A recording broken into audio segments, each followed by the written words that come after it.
Good evening, hockey fans. Welcome to the Alpha Ice Complex here in Harmer Township, Pennsylvania.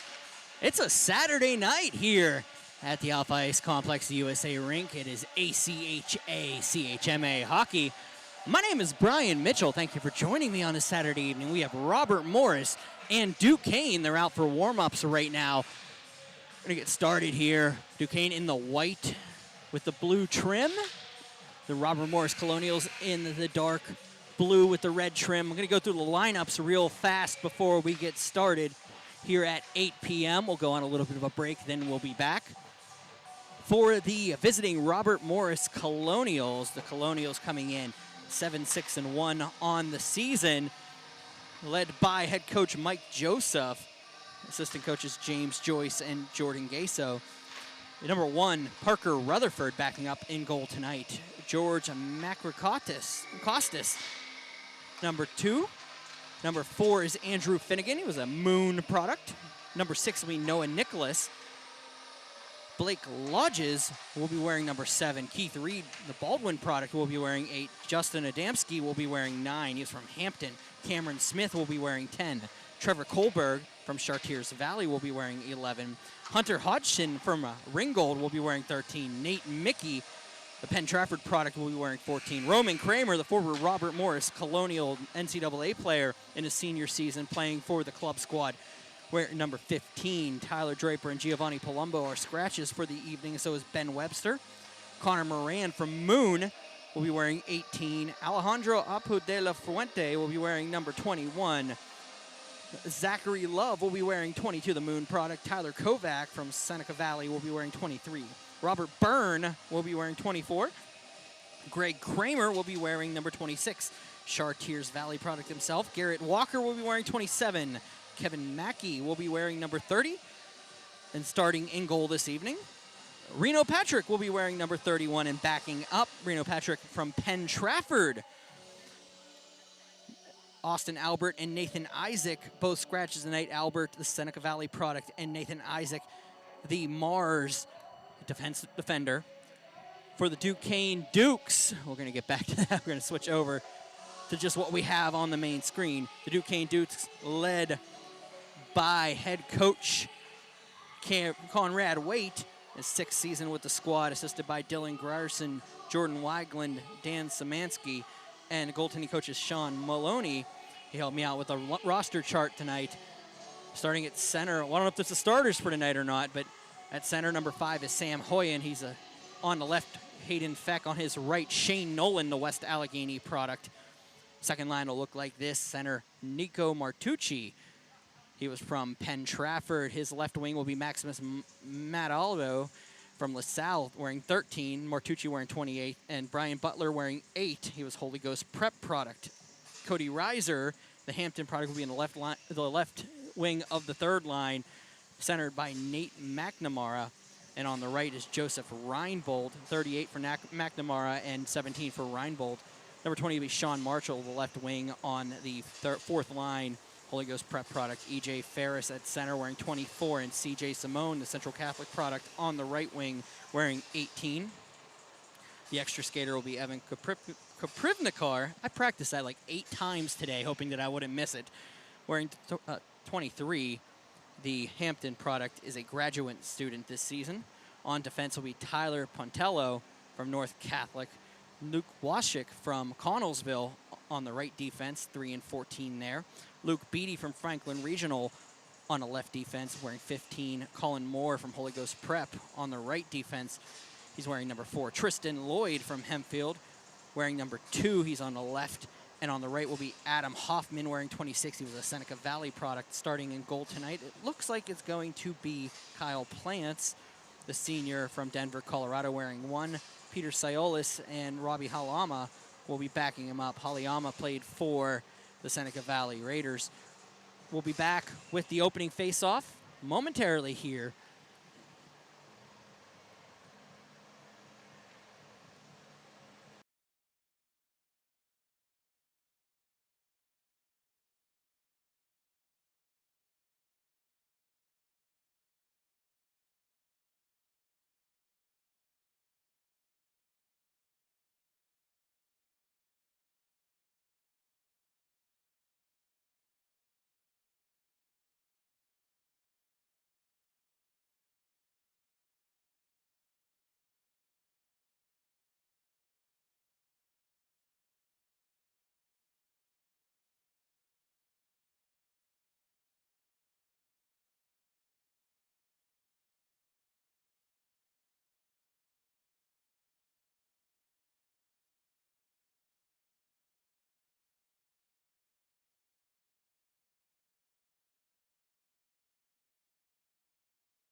Now talk.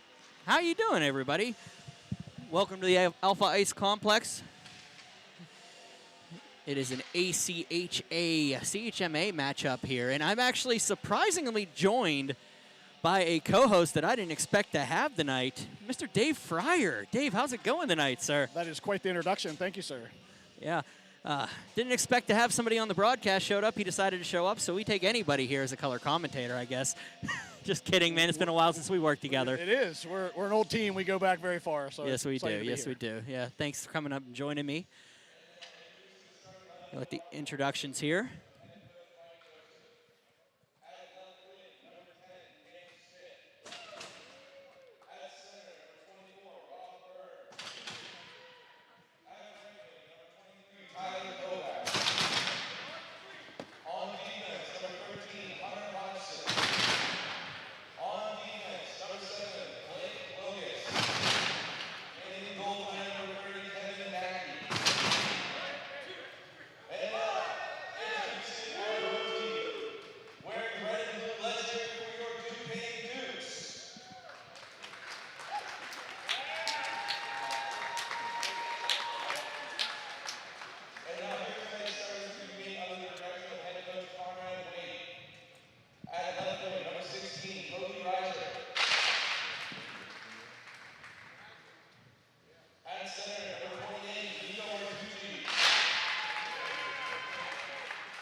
Anthem sang, the players are introduced. We're getting ready for a little bit of action here.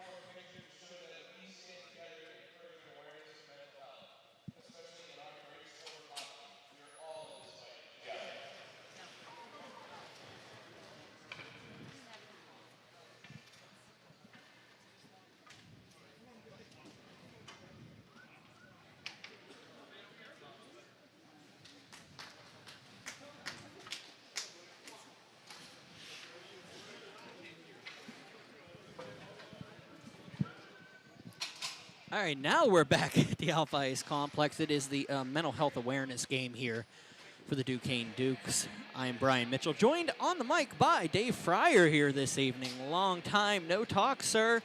I saw you on Monday. Well, actually, yeah. I guess on the broadcast itself. Sorry, Sure we're getting him adjusted in as we have a tale of two losses on these teams. The Duquesne team lost last night 8-0. It was 8-0 after 2 periods. So they're going to need a little more energy tonight. Robert Morrison lost to IUP by a goal the other night in one of the better CHMA games of the year.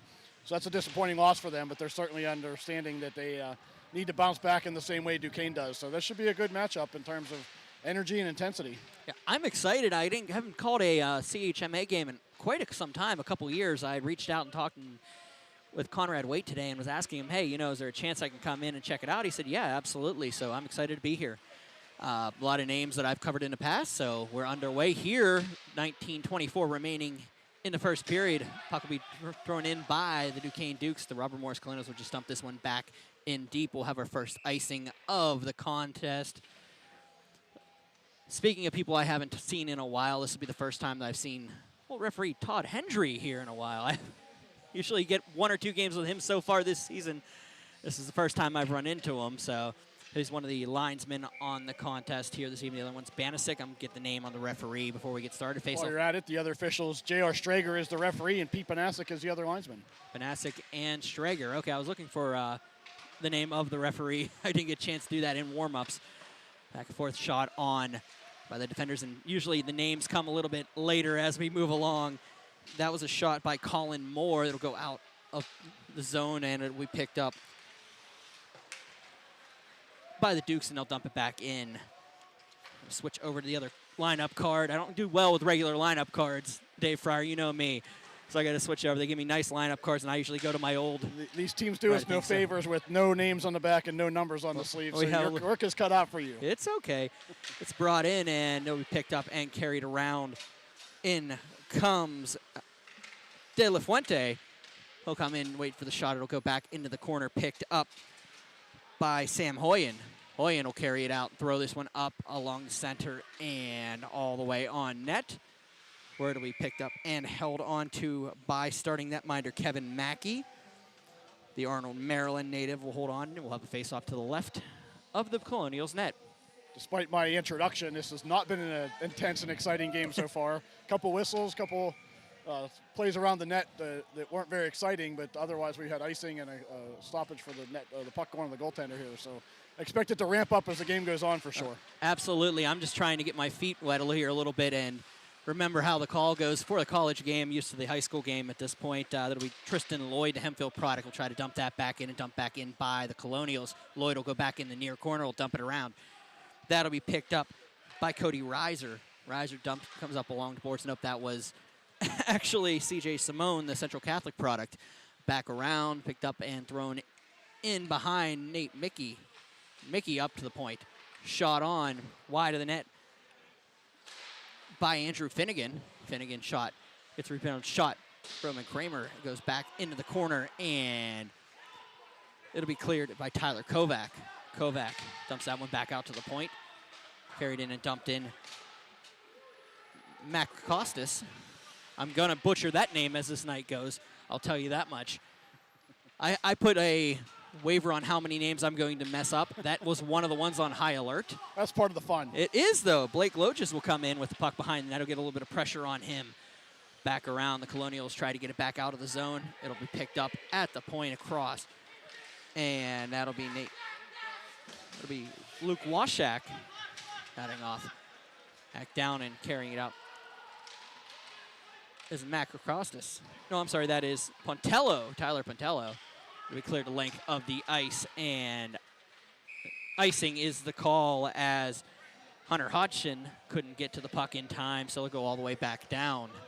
Starting in goal for the Dukes this evening is Kyle Plants, the senior from Denver, Colorado, 2-3 on the season with a .901 save percentage.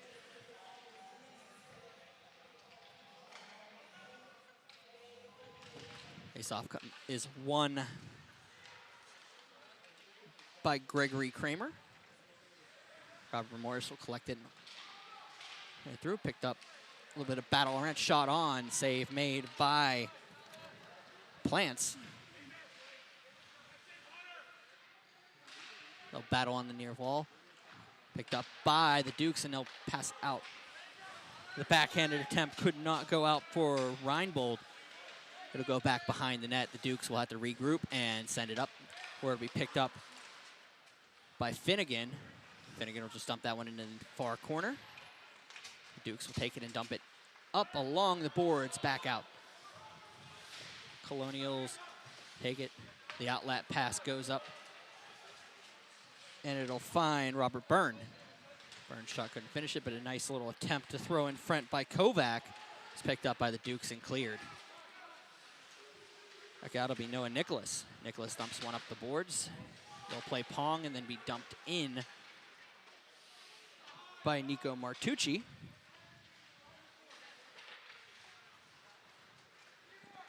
Come the Colonials.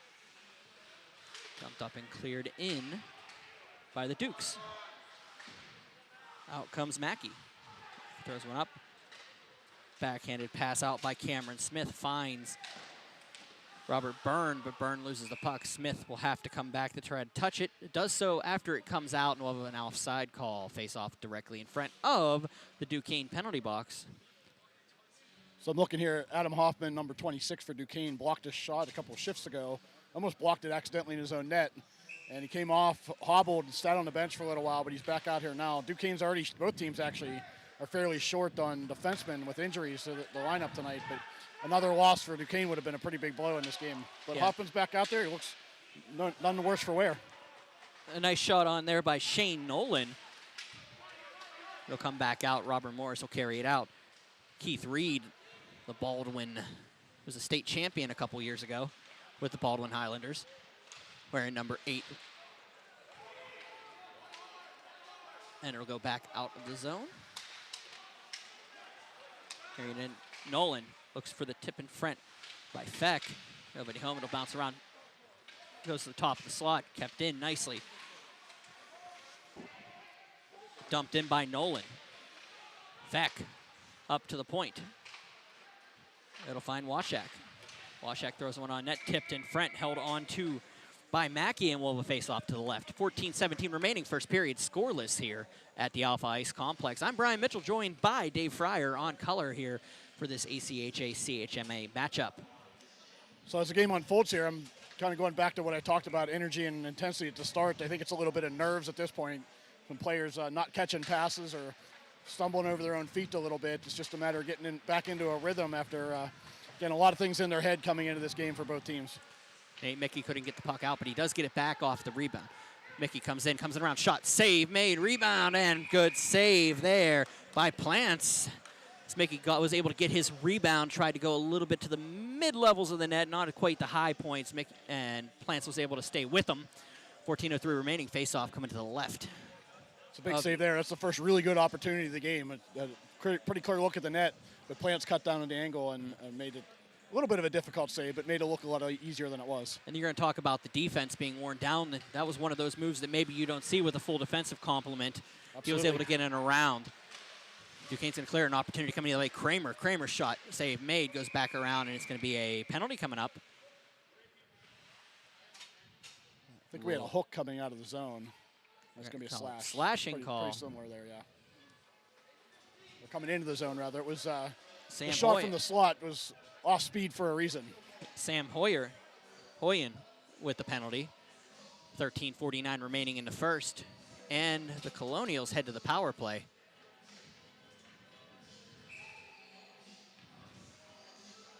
Mickey, Kramer, De La Fuente, Hodgson, and Adamski out there for the Colonials. There comes Hunter Hodgson. Picked up and carried out. That is Roman Kramer. Up in front for De La Fuente. Hacked down. Hodgson, shot, save made, and cleared by the Dukes. Mickey chases it back into his own zone. Nathan Mickey, the graduate player for the Colonials this season. Carrying it out is Kramer. Kramer comes in around everybody, looks for the wraparound, scores! Roman Kramer gets the goal, 13:03 remaining. First period, power play goal for the Colonials, and it's 1-0. Kramer earned his respect there. That was he's the 2021-22 CHMA Player of the Year, and you see why. He came into the zone. Everyone respects it. He has quite a wicked wrist shot, and it backed everyone off, including the goaltender. So they're all waiting for that shot to come, and it never did. It opened up his chance for a beautiful wraparound goal. It's 1-0 Robert Morris. 13:03 to go in the first. Face-off won by the Dukes. It'll be cleared up and back down. Chased in by Max Madallo. Madallo can't get to it, so the Colonials will carry it back the other way. Tristan Lloyd coming in into the corner. It'll be picked up by Connor Moran. They'll just play catch back in and around, and here comes Trevor Kohlberg. Kohlberg's shot goes wide. Good save there by Plants. Back down, the Dukes will dump that one out, and it'll go clear back to Macrocostas. They dump down, big hit in the neutral zone by Colin Moore. He dumped back around. The Dukes looking to get it out of the zone. They picked up and carried by Luke Beatty. Beatty gets caught up as he comes out. He'll dump that one up along the wall. Shot in by Duquesne. We redirected to the wall, picked up by Connor Moran, and carrying it out was Andrew Finnegan. A battle along the boards, and it'll be dumped in by the Colonials. Back behind, Luke Washak. The Connellsville native will dump that one up along the boards and back in. They'll battle off. Clearing it was Cody Reiser. Back out, Blake Loges. Loges dumps one on net, held on to by Plants, and we'll have a face-off. 11:22 remaining in the first period. 4-2 are the shots in favor of the Colonials. Going back to the goal by Kramer, we talked about the previous good opportunity where Plants came out and cut down the angle. I think, again, a cerebral hockey player like Kramer saw that happen and know that Plants was cutting down the angle, and that put him a little further out of the crease than he probably wanted to be, and that opens up the wraparound opportunity. So it wasn't just a good athletic play, it was a good intelligent play there. Dukes win the face-off. Hayden Feck carries it into the zone. The Colonials will regroup along the half wall and battle off, and eventually does come out as Hunter Hodgson will collect it. Hodgson goes back into the zone, bounces one up. Looking to go back and clear up, and in. Behind, Hodgson will get a little bit of pressure from Feck.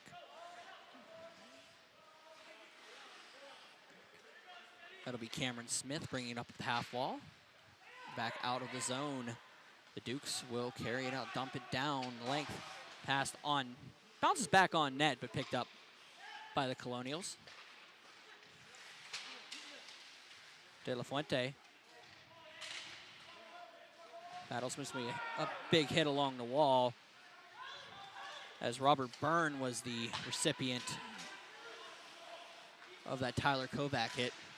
Coming in, shot, save, made, held on to on the shot by De La Fuente. And they'll get another face-off to the right. Robert Morse looking for another power play opportunity on the hit in the corner there. It was a little bit of an awkward play, but I think the net blocked the view of the referee on that one, so he didn't make the call because he didn't see it very well. There's a little bit of one player run into another, but the boards got involved. It makes it look bad. Face-off one by the Colonials, thrown on, falling down by Garrett Walker. He'll get back up, and the Dukes will bring it out. Coming across is going to be off the stick of Evan Koprivnikar. Koprivnikar will battle behind, picked up by Nicholas. Nicholas will dump that one back out. And they'll regroup. Luke Beatty. Pressure from De La Fuente. Coming back in, Finnegan. Finnegan, drop pass, shot, save and held on to. Shot by Keith Reed. 9:41 to go. Good aggressive play in the neutral zone there by Robert Morris. That's where they're really winning the game right now, is the difference in the neutral zone. They're getting more aggressive there. They're picking off some passes. Duquesne's struggling to make a good outlet pass or receive a good outlet pass, and Robert Morris is taking advantage of that. They haven't been able to get an offensive zone possession thus far that's been more than a couple seconds. Robert Morris always dropping down and making sure that they're able to get into those passing lanes. And like you said, it's been starting in neutral zone even when they get down low. It's been working off. So face-off one back by Robert Morris. Shot on. Looking for two was Kramer. Puts a shot on. Goes behind the net. Kramer will battle off, and it'll be Tristan Lloyd trying to get it out of the zone. It'll be kept in by Nate Mickey. Mickey behind the net. Dumps one around. Luke Wachek will Bounce one out. Coming the other way are the Dukes. Here's the best opportunity they're going to get right now as Brian Butler gets pushed off along the boards. Out shot. Missed. Back down. Looking for Brown and Frenton. Nobody home, and that should be, and there it is. That is a penalty coming up. And that'll be on Hunter Hodgson. No, I'm sorry, that's 12. That's Max Medallo. I believe that's number 13. We talked about players adapting to what's going on out there. The referee had the same thing there. The last hit in the corner, I said he was probably blinded by the goalie in the net. Well, he moved himself into a better angle that time. And that one looked more of a penalty for sure. It was an elbow to the back of Kramer, who had no way of seeing that coming and put him not quite head first into the boards, but enough into the boards that that's a borderline minor in terms of it could be more, but minor penalty is the correct call, and it'll put Robert Morris on their second power play of the game. 8:48 remaining in the first. Face-off coming up to the left of Plants. Down, Nate Mickey behind the net. So he picked up and dumped up along the half wall. Hodgson comes up, shot, tipped around. It's going to bounce off a couple skates, go back to the slot. Back up to De La Fuente. De La Fuente, half wall. Takes the pass back. Hodgson will switch him. Hodgson, top of the circles. Skates down, passes it back. It'll be Kramer. Roman Kramer's shot goes off the pad and out into the netting, and they'll regroup and reset the faceoff. 8:16 to go, $1:28 remaining in the power play. There's a clear intent by Robert Morris to shoot high on Plants. Of their 7 shots on goal, I think 6 of them are off the shoulder, off the blocker, somewhere up high. Of course, the 7th one being the one that was a wraparound right on the ice accounted for the goal. I'm so glad you showed up. Thank you. Face off one by Adamski. Over shot tip, looking for the cross ice in front, but it's going to be picked up by the Dukes. It's going to go back out to the point. Mickey's not going to be able to hold on to it, so let it collect and go back. Hodgson into his own zone. Hodgson on the turnaround gives it to Mickey. Mickey comes across center. Mickey in. Okay. Adamski. Hodgson couldn't finish the play, so the Dukes will just dump that one out a minute to go in the minor. 6:45 remaining in the first period. Behind net, the Colonials regroup. There's De La Fuente coming out. Got Kramer. Has to get it over Shane Nolan. Back out to the point, Hodgson. De La Fuente for Hodgson. All alone, shot. Off the skate, rebound. Oh, that was just off the skate of Luke Wachak. Opportunity in the slot, but it's pushed over to the wall, or picked up by Mickey. Mickey for Hodgson. Back to Mickey. The front, Kramer in the backhand. Kramer will come back to the wall. Skate to the slot. Gets stick checked nicely. An opportunity going the other way and cleared by the Dukes. Trying to get a number on that one. We got a big hit in the defensive zone. That was Reinbold with the block and clear. Hodgson will carry it back in. Hodgson throws one up and back out. Couldn't finish it. Penalties expired. 6:40 remaining in the first. The Dukes will dump this one out. No icing on the play. They'll regroup. Mackey will take it. Throws one up off the boards. Out to the point.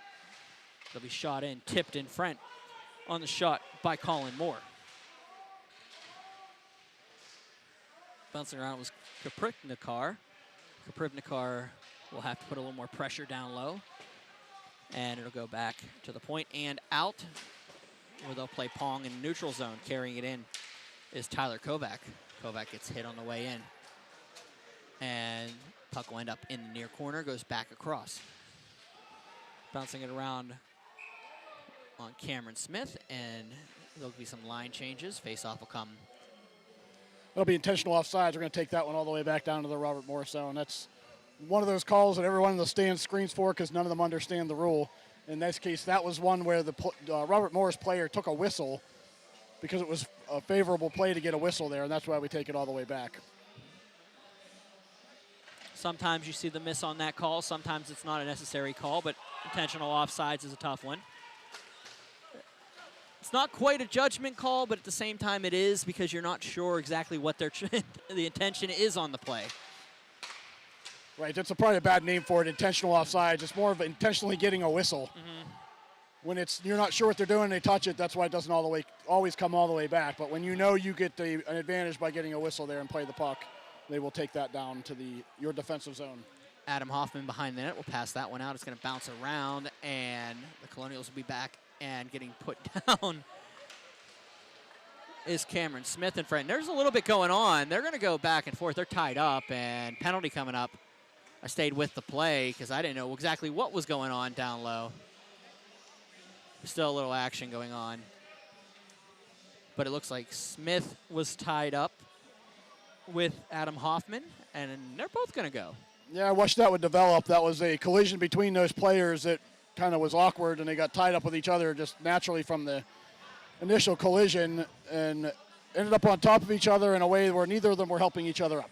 The numbers aren't helping me. That was Nico Martucci. Oh, I saw the 2, and I saw the bottom half, and I didn't see the top half, so 6. It was an 8. So they're going to talk about it a little bit. So they're going to go 4-on-4 here. One of the more beautiful things about college hockey, 4-on-4 action. Here we go. A little bit extra ice here. Puck will be to our left here because the play was in that zone when the whistle blew. The referee gave them a chance to get separated to our right, and it didn't happen. So the whistle happened to our right, but the puck was to our left. Face off one, and here comes Duquesne back in. Picked up by the Colonials. They'll be battled up. Backhand it in for Kramer. Kramer comes in. Gets around the defenders but loses the puck temporarily. He'll come back up, reset the offense as Kramer comes across. Kramer played his first 2 seasons at Robert Morris for the NCAA team before it folded and joined the club team. Finnegan will carry it out. Down carrying it in is Tristan Lloyd. Lloyd throws one at length of the ice, but no icing on the play. It'll be Hunter Hodgson across, looking to get it out, but it's going to be picked up by Lloyd and dumped across, and here come the Colonials. Finnegan. Finnegan drop pass was not quite there, but it's going to be regroup Finnegan for a tip in front on a broken play. Couldn't finish it up. He'll get it back at the top. He'll dump it down below. Picked up by Garrett Walker. Walker leaves it for Keith Reed. Reed waits. It's around. It's going to be an opportunity coming the other way. Duquesne's Sam Hoyen. Hoyen brings it in. Shot. Save made by Kevin Mackey. And here come the Colonials the other way. Reed. Reed comes to the top of the slot. Leaves it. Shot. Gets tipped out wide by Garrett Walker. I'm not sure if that was tipped or he just accidentally pushed it coming in to the zone. Or the Dukes. Hayden Feck's shot goes back out. We'll go back out to center. It'll be dumped down. Picked up by Hunter Hodgson. And it'll be battled along for the Dukes. Shane Nolan gets hit on the shot opportunity there. It's blocked by, well, the Beatty shot was blocked by his own player as it came in. Down into the near corner, thrown across. The Dukes will leave it. Max Madalo can't get to it, so it'll bounce back out.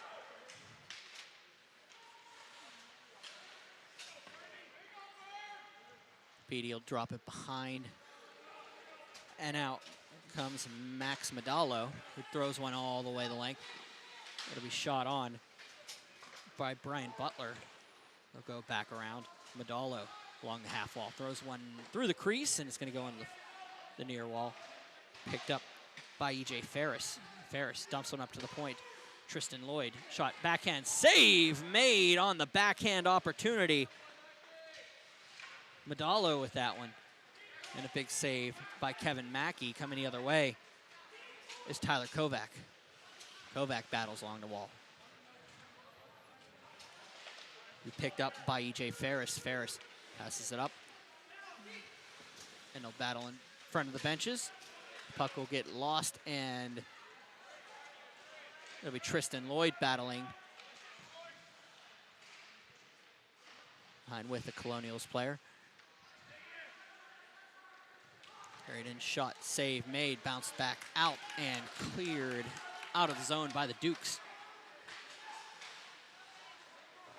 Costas will have to collect this one back in his own zone. He'll carry it out. It'll be taken nicely by the Dukes, and they'll have to dump it.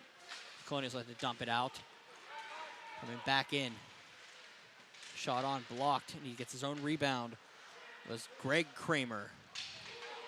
Out in here the other way, just sliding in, was Cody Reiser. Reiser separated nicely by the defense, and Kramer will come the other way. Roman Kramer in across. Waits, throws one over, shot, save made, look for the rebound. It's gonna bounce back out, nice clear by the Dukes, and a minute left in the first period. They'll pass it back out. Dumping it in was Sean Marshall. Kevin Mackey comes out. It'll bounce in front. Opportunity here for the Dukes if they try. Mackey will fall on it, hold on to it. 38.9 seconds to go here in the first period. 1-0 Robert Morris leads. Well, Brian, we've talked before about my opinion about rules. And you know, the number one thing for me is if we can get rid of whistles and things that cause whistles, the game's better. Mm-hmm. We just saw it. From the time that penalty happened with the 4-on-4 action for the last 5 or 6 minutes, we were up and down the ice. Action at both ends. Robert Morris looked like the better team on the 4-on-4 for the first minute, and then a couple turnovers turned Duquesne into the better team for the second minute, and that action continued after that in the 5-on-5 play. And it was outstanding hockey for about 6 straight minutes. Absolutely, and as I said, I'm working on the names here. The numbers aren't doing me any favors, but we're getting there with it. So I do apologize at home if I'm butchering some names as we move along. But it's going to be an icing there on the Dukes. And just as I say that, we get 2 whistles in a matter of 15 seconds. So that's hockey. Go back to that 4-on-4. I thought that obviously Kramer being out there, he's feeling it tonight. You can see it every time he touches the puck. He's trying to make something happen. Mm-hmm. And my thought during that 4-on-4 was, man, if Robert Morris gets the next goal, it's probably going away. But they kept turning the puck over at certain spots in their offensive zone that I thought, man, Duquesne can go the other direction. And both of those things happened. So it is still wide open, and here's another opportunity for Duquesne. 14 seconds remaining. Yeah, here comes Hayden Feck. Feck comes in around the captain, couldn't get around the falling defender, throws one across. It's going to be off of a Robert Morris defender in front, and the Colonials will carry it out. Opportunity coming the other way for Justin Adamski. Shot, and it was off the shaft of the stick on that last run, and will be the end of the first period here with your score. Robert Morris 1, Duquesne 0. Goal by Roman Kramer. And that's where we'll stand going into the second period. Yeah, again, it started off a little sloppy. I think both teams are more nervous energy instead of good energy. Robert Morris was the first to find the positive energy and turned that into a goal and sustained it for a little bit after that. But again, about that midway point of the 4-on-4, Duquesne figured it out. A couple turnovers that got turned into breakaways or 2-on-1s the other direction, got them feeling the game a little more in their direction. The shots at one point, I think, Brian, were 7-2 and they end up 8-5. So that shows that, you know, Robert Morris had the advantage early and Duquesne kind of crept their way back in there. But it's they're adding shots to the board now. Well, not sure what we got going on here, but it's a little bit cliche. But the next goal is a big one because the next goal can tell you that Robert Morris is just going to start creeping away here, or it can tell you that we're in for a full night worth of hockey. Which, from a broadcast standpoint, all the viewers out there want to see the game stay close no matter which team you're on. But it's going to be a matter of what team comes out of the locker room with a little bit of better idea of what they're doing with their energy. I think that's going to make a difference here. Yeah, absolutely. And I thought as the last couple minutes of that period progressed, Duquesne started to get their feet under them and were able to get a couple opportunities maybe they didn't get early. And maybe they caught the Colonials off guard, especially with some of those cross-ice passes they tried to stretch out. The one I saw in the corner as time was getting ready to expire, you know, Feck was making some pretty good plays down in the corner. And trying absolutely. to feed them, yeah. And it was a matter of, to me, where you see the nervous energy show up is a pass receiving. And a lot of that early on for both teams was sloppy, but Duquesne more than anything. Duquesne's trying that, when they come out of the zone, they tend to be in the middle of the ice, and they're trying to stretch the pass a little bit long to either wing. And there's a lot of backhand passes, or a lot of backhand receptions that aren't connecting at all. It hits them on the blade and bounces away. That's nervous energy. But as the period went on, again, a lot of young players in the lineup. I know from talking to Conrad actually earlier this afternoon, with their injuries on defense in particular, they have a lot of young players in the lineup that maybe, again, have energy but don't know how to spend it well or prepare well at this level yet, and they're excited to be here. They're just not quite channeling it in the right direction. So that is important for Duquesne to me. The talk in the locker room right now is, all right, let's just channel that energy in the right direction. Even if you're a young player, you got a period of this game under your belt. We need to start using it to the positive instead of the sloppy. And Robert Morris kind of has the same thing. They're the better team so far. Now they're saying shots are 14-7, so I guess we got to keep our own throughout the period. But they're by the shot totals. That's probably not off, because I talked about earlier. It was a lot of shot attempts high, and I felt that there were several opportunities after that they were mixing up their shot attempts a little bit. So for Robert Morris, it's a matter to me of, when you have an opportunity to shoot it, because they're trying to get a little too fancy and a little too close to the net. Instead of spending that energy on stick handle, let's spend that energy on shooting the puck. Yeah, I started to notice at that point, to your point there, when they were trying to make the plays down on that power play, there were a lot of lanes that they maybe could have taken that shot and got the rebound. But what had happened was they were going for the extra pass across, and that's when Duquesne was able to jump in and just separate the puck and clear it on a couple of those plays. And they get too fancy and losing the puck in the zone.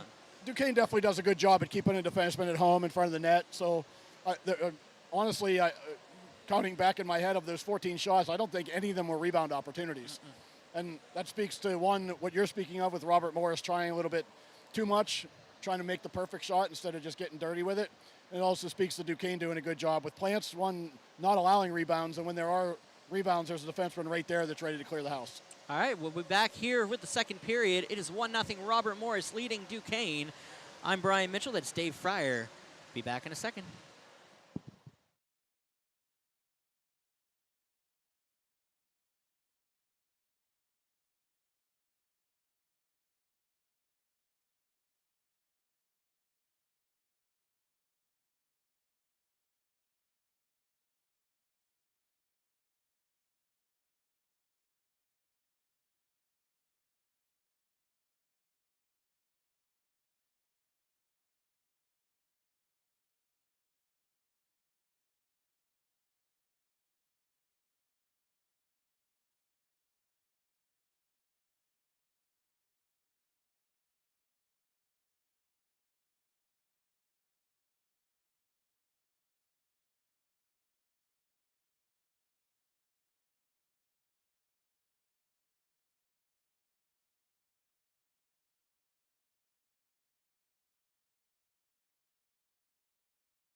We're back here at the Alpha Ice Complex. Robert Morris leading Duquesne 1-0 in a CHMA matchup.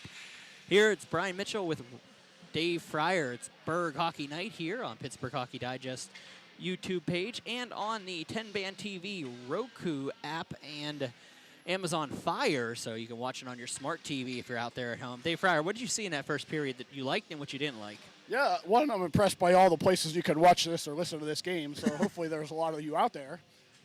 Again, we talked a little bit about the stumbling through the early parts of the first period. I liked that both teams adapted.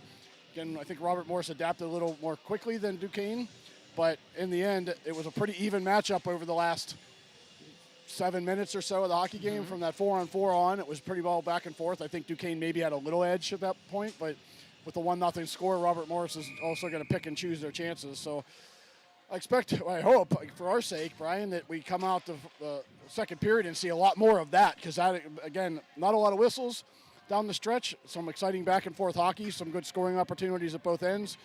That's good hockey to watch. It's good hockey to call. Hey, listen, I enjoy good hockey, and that's what I love seeing. Robert Morris in the dark blue with the red and white trim. The Duquesne Dukes in the white with the blue trim. A little bit of, what is that, red around the letters as a little accent. So the Dukes, last time I covered them, didn't have these jerseys. They finally upgraded to the new Duquesne logo. So it was nice to have that program come together with the rest of the school after the last couple of years. Robert Morris, of course, 2 years is top of the class here when it comes to hockey at Robert Morris. So they'll play it in. The Dukes will try to dump that in, carried out by the Colonials. Carrying it in offside was Robert Byrne. And we'll have another face-off directly in front of the Robert Morris bench. 9:17 remaining, second period. Let's drop a little bit of a perspective into this. We have an IUP team that's kind of rolling right now in the CHMA. They beat Robert Morris the other night. I think they're 13-1 overall, undefeated in league play. This year with 7 teams in the CHMA, we're taking 6 to the playoffs. So one is trying to stay out of the cellar, but also shuffle into where you're going to be in those playoff positions. And behind IUP, it's pretty wide open. Kent State started off a little slow. North Sierra started off a little slow, but everyone's got wins now. So IUP's not pulled ahead by any means, but 1 through 6 are pretty hotly contested to this point, and these 2 teams are involved in that mix. Still real early in the season whenever you think about it, whenever you talk about playoff positioning, but you don't know. We get there quick, too. We started in September, so all of a sudden it's actually 2 full months into the season now. So it's not quite early, but it's still a lot of hockey left to play. Oh, yeah, absolutely. Move in. It's going to be picked up by the Dukes and thrown on net by Brian Butler. It'll just bounce along the boards, and Nate Mickey will carry it out of the zone. Mickey across center. It'll be picked up and carried in by Kaprivnikar. Graduate will come back around, throw one in front. Opportunity here. Shot. Low save made by Mackey on a shot by Luke Beatty. Back down around Finnegan. Backhands it up for Mickey, goes past Beatty. The shot. Glove save by Mackey and held on to. Face-off coming up to the right. 18:05 remaining in the second period. Just to pick up where I left off there with the standings. This is coming into the weekend. Robert Morris was 3-0-1. They now picked up their first regulation loss with the lost IUP. Duquesne 2-2 coming into the weekend, but they got killed by IUP last night 8-0. So they're 2-3. Kent State got their first league win of the season last night, so that makes them 1-3. So everyone's kind of in that mix there with 1, 2, or 3 wins, other than IUP has pulled away with 6-0 so far in league play. Here comes Keith Reed into the zone. Keith Reed throws one across. It'll be picked up by Garrett Walker. Walker will lose that one back to the point. Shot on, save made. Nice shot there by Blake Loges, and it'll be held on to by the starter, Kyle Plants. I know your favorite part of this game so far, Brian. There's a lot of familiar names from local high school hockey. They're out here for both teams. Obviously, these are 2 local universities, but there's a lot of kids who played for PHL that have been on Pittsburgh Hockey Digest many times over their careers. Oh, yeah, absolutely. And some that didn't play that I still covered for a long period of time. It was actually fun. I say this every time that I go onto a broadcast and I see the guy, or I'm not even on the broadcast whenever I see him, but Roman Kramer, I watched him play with Sarah Catholic. I watched him play all the way back, Penn's Elite, Johnstown. I was up there whenever he was in Youngstown for a short stint up there, then playing for Robert Morris. Like, I guess you can go more than 90 miles away from the city of Pittsburgh, but he, you know, when Robert Morris folded the program, he was able to come back and play for the club team. So, like, you know, you say those names like that, but, you know, being able to watch him grow throughout his, you know, the career, that's what we like to see here. And, you know, you say a lot of those names, but, you know, a lot of these kids playing juniors and everything, I saw them not just in Pill, but being able to watch them play and see them progress as they've done in their careers is really awesome to see. Yeah, that's a beautiful thing about hockey in general is community, and especially the club level. It's really about community. It's guys that on each team that have played against each other in the past and have also played on the same team, and now they're playing against each other. And that just adds to the fun of what we do here. That's what I joke around. I don't joke around about it, but like there was one day that I was, you know, I go up and I play a little bit of deck here and there, so I was practicing one day. I'll tell you a little small story about this. And Nate Mickey was on the opposite side of the same rink in Penn Trafford that I was at the Municipal Park practicing on the opposite side. So, like, just in life, and that's a goal by the Dukes that was able to get. That would be, I believe, by Hayden Feck, the captain? Yeah, sure there. was. There was a turnover in the corner. I didn't catch who got the puck in the corner, and he just turned and wheeled a backhander knowing he had a teammate in front, and it was a one-timer that just buried in the back of the net. There was not even a chance for the goaltender on that one. He was left alone by himself. And this is why I'm not allowed to talk hockey while I'm calling hockey. This is why I'm a solo act, Dave Fryer, because I get caught on it, and I go start talking about stories and things like that. You thank me for being here. You wouldn't have been talking to me. You'd have been watching the play if I wouldn't have been Yeah, I know, right? Here. So that one's my fault. fault. I'll take that one back. Here comes Nate McNamara into the zone, shot across. New life here for the Duquesne Dukes. They seem to be just starting to get their wheels back underneath them. Finnegan's going to get a big penalty coming up against the Colonials. And it's going to be a rough here, and it's going to be on Macrocostas. They'll have a face-off. Yeah, we talked about the next goal being a big one, and you could tell already the energy just totally changed from Duquesne already having good energy to now really having some energy, and now they're going to get a power play. So, again, it's not about the amount of energy, it's about how you channel that energy, and they're right now using it well, and with a power play here, they have a chance to get their first lead of the hockey game. Face-off won by the Colonials. It'll be attempted to be cleared out by Blake Loges, kept in by the Dukes across. Brian Butler gets the puck back to the point. Butler passes one to shot. Save made on a shot by Hayden Feck. It'll be cleared to length by the Colonials, and they'll have to come back around. 15:52 to go in the second. $1:41 remaining in the power play. Resetting are the Dukes behind the net. Carrying it out is Sam Hoyen. It'll be shot in by Brian Butler all the way around. They'll bounce it out, picked up by Hayden Feck. The Dukes waiting, throws one around. Brian Butler. Butler passes one down. Oh, trying to knock it out of the air was Feck, and it'll go back out of the zone where Sam Hoyen will take it, dump one back up along the boards. Hoyen will get the puck back on the half wall. Goes into the circle, throws one across looking for Feck, can't get to him. Back down, Hoyen. Battles up, throws one for Brian Butler. Butler back to Hoyen. Butler, shot, blocked. Kramer's going to take that one and backhand that one out of the zone. 48 seconds to go in the penalty. 14:50 remaining in a second. The Dukes collected behind the net. Throwing the length of the ice. And Hodgson couldn't collect it, so he go back. And cleared by the Colonials. Connor Moran, a Moon product. Carrying it out across are the Dukes. Into the zone nicely is Max Madalo. Madalo comes all the way around, gets this opportunity here coming the other way. On his horse is Connor Moran. Moran's going to bring it in, shot on, held on to by Plants, and whistle will come up to the left of Plants with 1 second to go on the minor. So you got to watch out.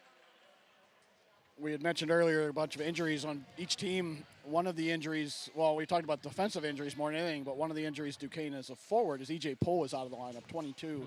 Between him and Hayden Fleck, they do most of their goal scoring, and Feck's in the lineup, but Pohl is not. You can kind of see it on that power play that they were looking for Feck a lot, but there wasn't that second option there. Robert Morris will win the faceoff, but it's going to be picked up and coming the other way is Duquesne. Coming to the zone is Reinbold. He'll throw one that goes off of the netting, and faceoff will come down to the left of Kevin Mackey. All right, a little crucial time here. It's just off of a power play for Duquesne. They got a shot on goal afterwards, so they're still coming.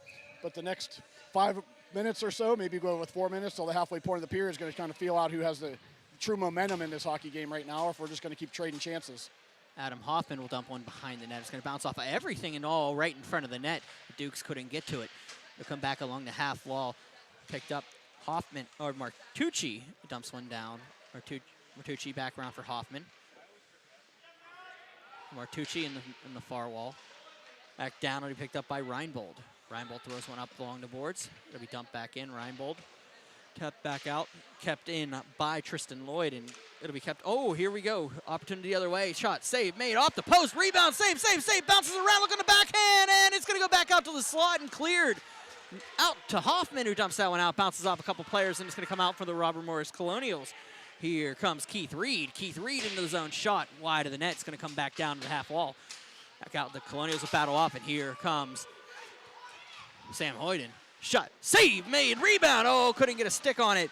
Was Sean Marshall, and rebound comes on net and held on to by Kevin Mackey, and business is booming here. Oh, baby, that was quite a sequence in front of the net there. I've never seen the puck pop up in the air 2, 3, 4 times like it did, and still land in a spot where Duquesne's hammering away at it. Well, you know, that whenever was a panic moment for Robert Morris, and man, they survived that somehow. When I go into panic mode and my voice goes up 7 octaves, you'll know.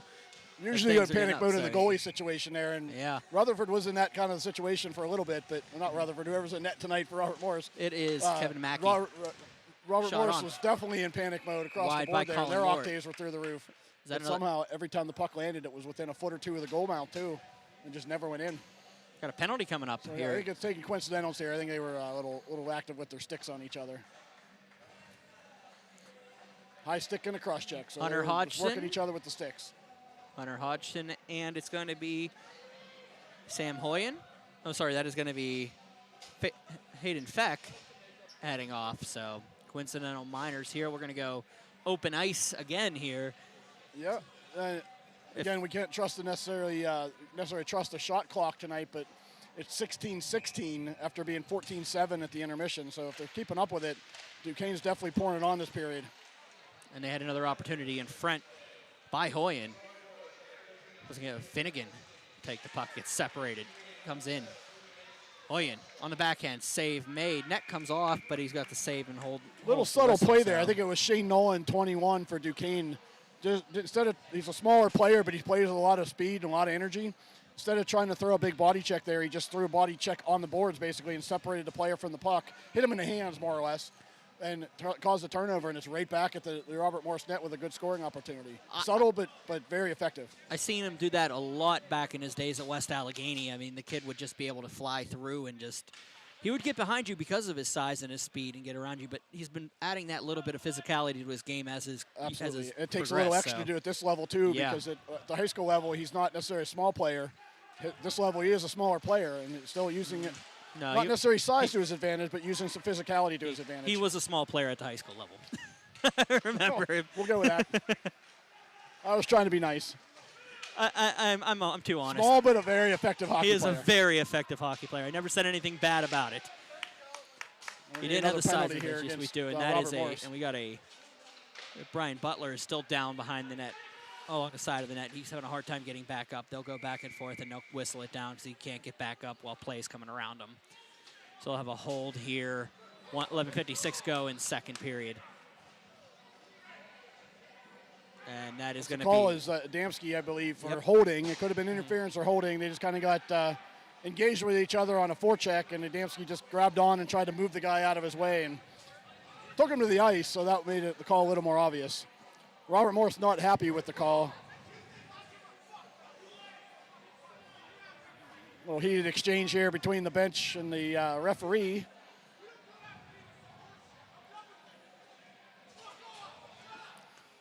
Okay. Well, good thing my hot mic is by my mouth, because that was definitely a heated exchange at the bench.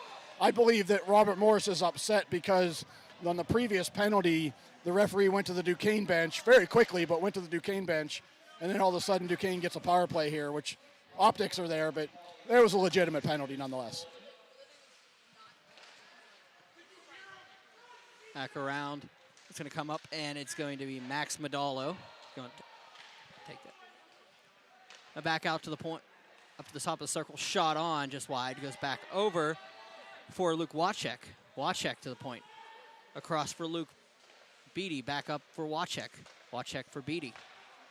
And front looking different. It's going to go just off. Save made and scores! The Dukes get the goal here. And it Trying is to see the number on the goal scorer here. Yeah, that's going to be Hunter Hodgson. I recognized the face before I recognized the numbers. So yeah, so that looked like the same scramble earlier. Yeah. The puck popped up in the air and landed back in the crease again. This time the Duquesne player got a pretty good stick on it. I thought the save was still going to be made, but apparently it just trickled in. From our angle, I couldn't see it go in the net, but obviously it did. There was no question it was a goal. Yeah, absolutely. It was bouncing around, and Kevin Mackey had his stick across the ice, and all of a sudden but I was wondering if he was able to make that and cover it before it crossed the line. Was unable to get there, so we took a bench minor, it looks like, or Roman Kramer is going to take a penalty here.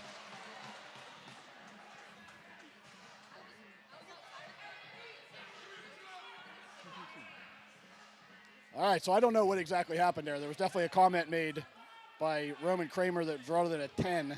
Again, the referee was a little heated with the exchange here. The Robert Morris bench is a little bit wound up, but there was a comment made, and I think the referee gave him a chance, and maybe another comment just pushed him over the edge there.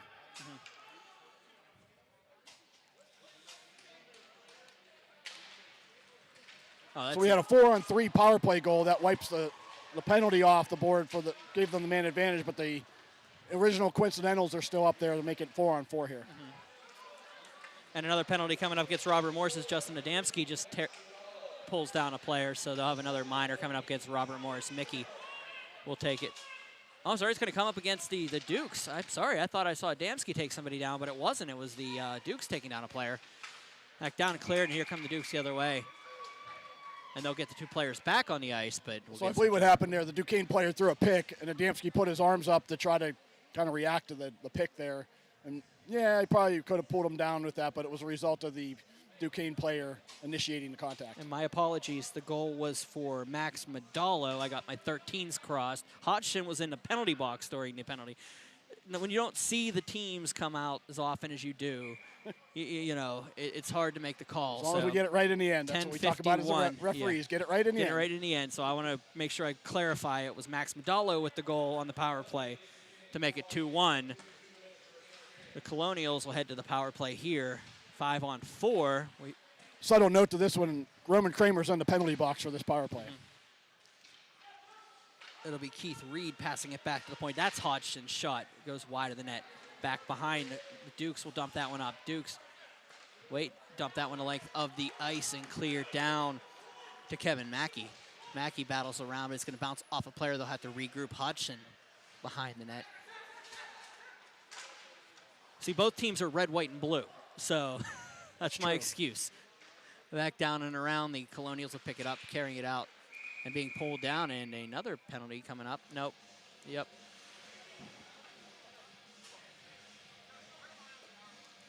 They're going to get somebody for a...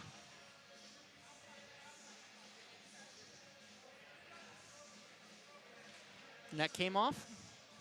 There was a little bump by the Duquesne player into the Robert Morris player that caused the net to come off. It's not a penalty. It only happened to look that way because of the net coming off. But we bring it outside for that reason. All right. Face off. Adamski will step in with Ferris, and he'll dump it down. Colonials will dump that one across. Picked up. De La Fuente will just pass that one back into his zone. 1 minute remaining in the minor. In come the Colonials. Adamski throws one off the mask of Plants. Back up to the point. Down, picked up by Hodgson. Hodgson, De La Fuente. Shot blocked nicely and going the other way, where the possibility is Reinbold. He'll just dump that one in. De La Fuente lets it go past, and Mackey drops it behind. Picked up by Hodgson, carrying out as Mickey. Mickey, a little bit of pressure on him, was able to get the puck as if he stayed with it. Mickey, shot blocked by Colin Moore.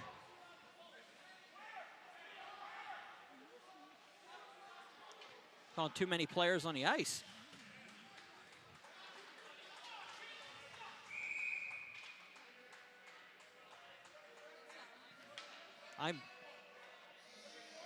A little confusion here. I'm not quite sure. I was looking at the out-of-town scoreboard to get ready for that announcement, but I believe we had too many men. Is that That's the call? I think they called too many players on the ice on.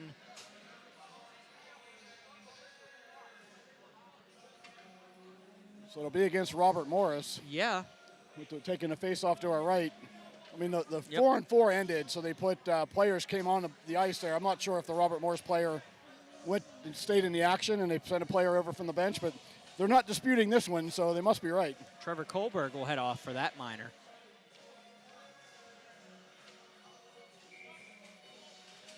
Face off to the left of Mackey. Up to the point. Moore dumps one on net. Save made by Mackey. Macrocostas will now go back to the Dukes. It'll get lost in Feck's pads. Back out and across. Luke Beatty passes one across to Wachek. And Finnegan picks it up. Finnegan. Shot blocked. It'll be dumped down for Beatty. Luke Beatty wheel back into the near corner, back through his circle. And tries to get it around the first line of defense. Does so. Comes in, gets around the second line. Ooh, big hit was coming by Finnegan, so he gets out of the way and dumped that one up along the half wall. Hoyt. Hoyt dumps one behind. It'll be thrown on net by Nolan. Nolan battles up and cleared out. 8:12 remaining. 56 seconds now on a power play for the Dukes. And they're going to call a high stick here. High sticking penalty on Hayden Feck for Duquesne coming out of the zone. 8:08 to go. All right, as they were coming out of the zone, Feck kind of took a shot at one of the RMU players, just more to bump him, but a stick up into his face. So 2 for high sticking and more 4-on-4 action. Catching up on an out-of-town scoreboard in the third period, Niagara is tied with Mercyhurst in non-CHMA action 2-2. Also non-CHMA action, John Carroll 7, Buffalo 4 is a final. And non-completely neither CHMA team, but local Pitt is leading Ohio University 2-1 after 2 periods after losing 7-1 last night. So good rally by Pitt there. Pair of 14s behind the net as Nate Mickey's able to throw one in front. Opportunity here for the Colonials, couldn't put it on net. And here comes Hodgson back out of his zone. Hodgson throws one across for Loges. Loges up for Mickey, and it'll be bounced off of a couple players, and Duquesne's going to get it. Oh, big hit opportunity has to be cleared. Back all the way down as Blake Loges will take it behind the net. I think it was Feck from the Duquesne bench started making comments to the referee. Referee got out of the area and it continued, so he's sending him off.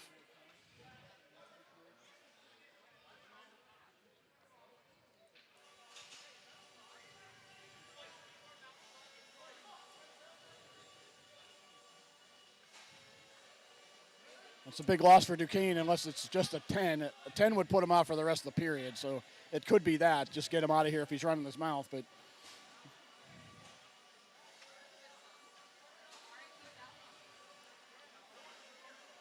the conversation here at the Duquesne bench seems to be rather straightforward and calm. They're not necessarily disputing the call, so.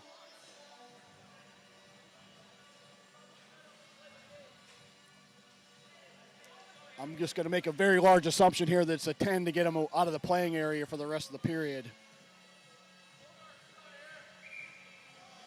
Conversation still being had between him and...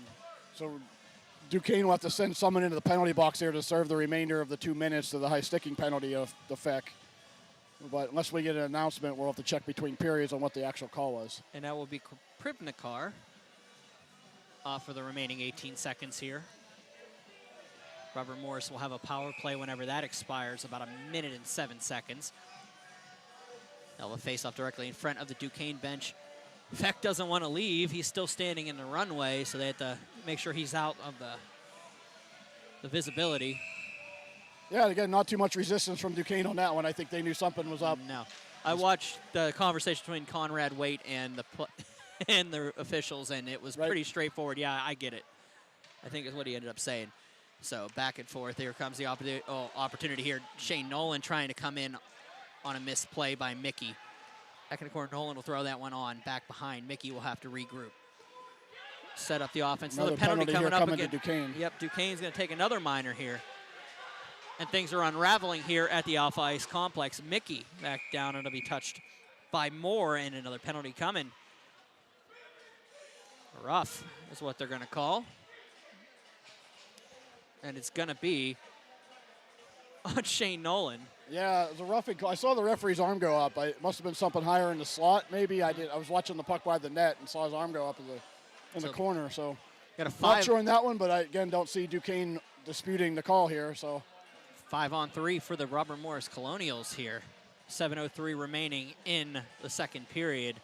2-1 is your score. The Dukes leading. But a big 5-on-3 for the Colonials. And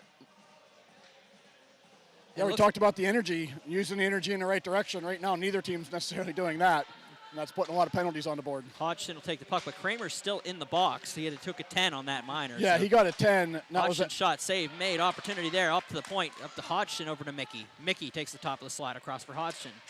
Hodgson for Mickey. Battles around, Mickey shot. Goes up and gloved off. Back down goes to De La Fuente. Back for Mickey. He goes across for Adamski shot. De La Fuente scores! 6:32 remaining in the second period. We're all tied here at 2 apiece. So good adjustment by Robert Morris on their power play, not having Kramer out there, where Kramer tends to move, not only just move around, but move around with the puck. Robert Morris a little more stationary in terms of players, but moved the puck a little more in terms of passing and opened up like soccer. Brian, I know you're a big soccer fan. They moved the puck around, found a lane, and set up a good one-timer that went off the goaltender. Got a piece of it, but only just enough to deflect it higher into the net. And those are the opportunities you can create on a 5-on-3 whenever you have good puck movement, and it was just perfectly placed by the Colonials there.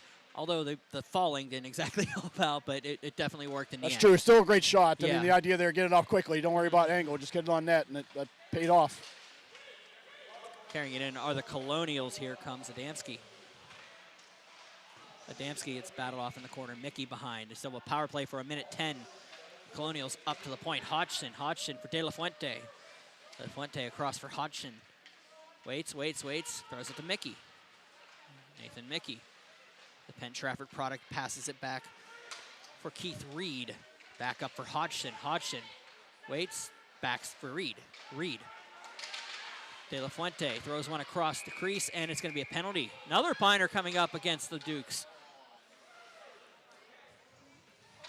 And it'll be Luke Washek from Dunbar. Yeah, I mean, a little parade to the box here, but that's a legitimate penalty. I mean, you're going to get a couple extra breaks when you're down a man, especially after just being down 2 men. But Duquesne's just taking a little bit too many liberties there for the situation. Little situational awareness, I guess, to understand the referee is calling everything right now against both teams. So it's not like it's favoring one team or the other, despite what Duquesne might think now with 2 penalties on the board. Robert Morris has their fair share, including their leading scorer sitting in the penalty box. But just a little understanding there, just recollect and kind of recognize that a little extra stick action is not going to get you anything other than a penalty. 46 seconds of a 5-on-3 coming up for the Colonials, and all that momentum that the Dukes created there at the beginning of the second period starting to go to naught here as Mickey takes it, shot by Hodgkin throws one up. Hodgson can't get the shot, so we go over for Reed, who passes it across De La Fuente for Hodgson. Hodgson up to the point. Mickey loses in his skates for a second, able to regroup. Over across, gets it into the skates of the Colonials player.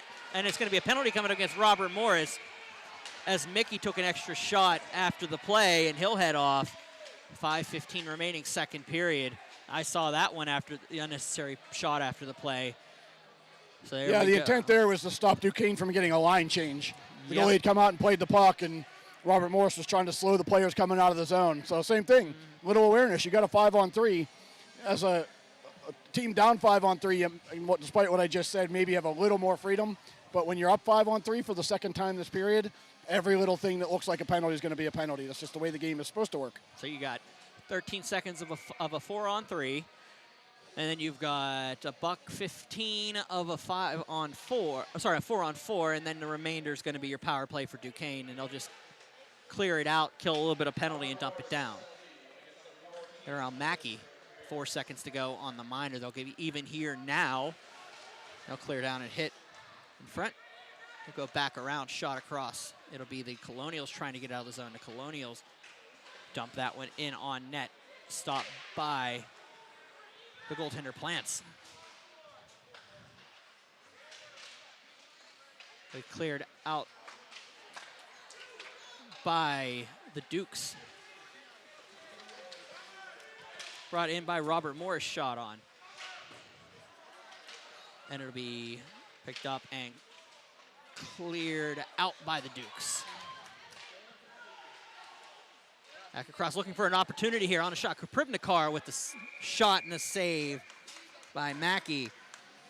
And they'll hold on to it. 4:20 remaining in the period. 33 seconds remaining on the 4-on-4 before a, if I did my math right, 33-second power play. I think it's risky to say that the way this game's going. There could be a lot of things happen between now and Yeah, then. I had to call it But as the I big see thing it. here, there's 4:20 left in the period. I think both teams are just hoping to get out of here 2-on-2, 2-2 rather at this point, because they need to get their heads recollected in a locker Shot room. opportunity here for the Dukes. Nice shot by C.J. Simone. Couldn't finish off the play, so it's going to go back out and across. It will be Gregory Kramer dumping it in. He takes a hit along the boards. But as dumps it, Hodgson will take it behind for Finnegan. Finnegan picks up the puck, throws one around. It's going to be collected by Finnegan and dumped back out. Here comes it. Reed into the zone. Reed looking for Hodgson. Hodgson, shot, save made. Power play for the Dukes here as the penalties have expired. Back across, 23 seconds to go on the advantage. The Colonials will just kill it a little bit more. Hodgson just dumps it behind. Shot on. Oh, off by Reed.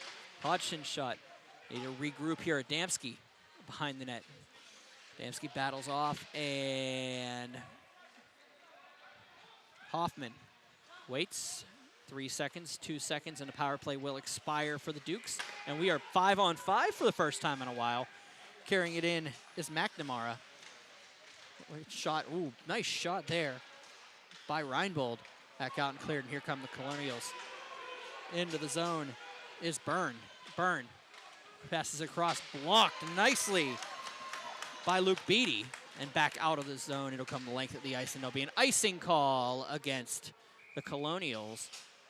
Well, tense moment there. Puck wouldn't settle down for Robert Morris, and I thought he's not going to even get a scoring chance here. And he walked to the net and almost got it passed through there. That was a good defensive play, because that pass gets through, it's going to be in the net. Icing on the Dukes, not the Colonials. Face-off coming up to the right.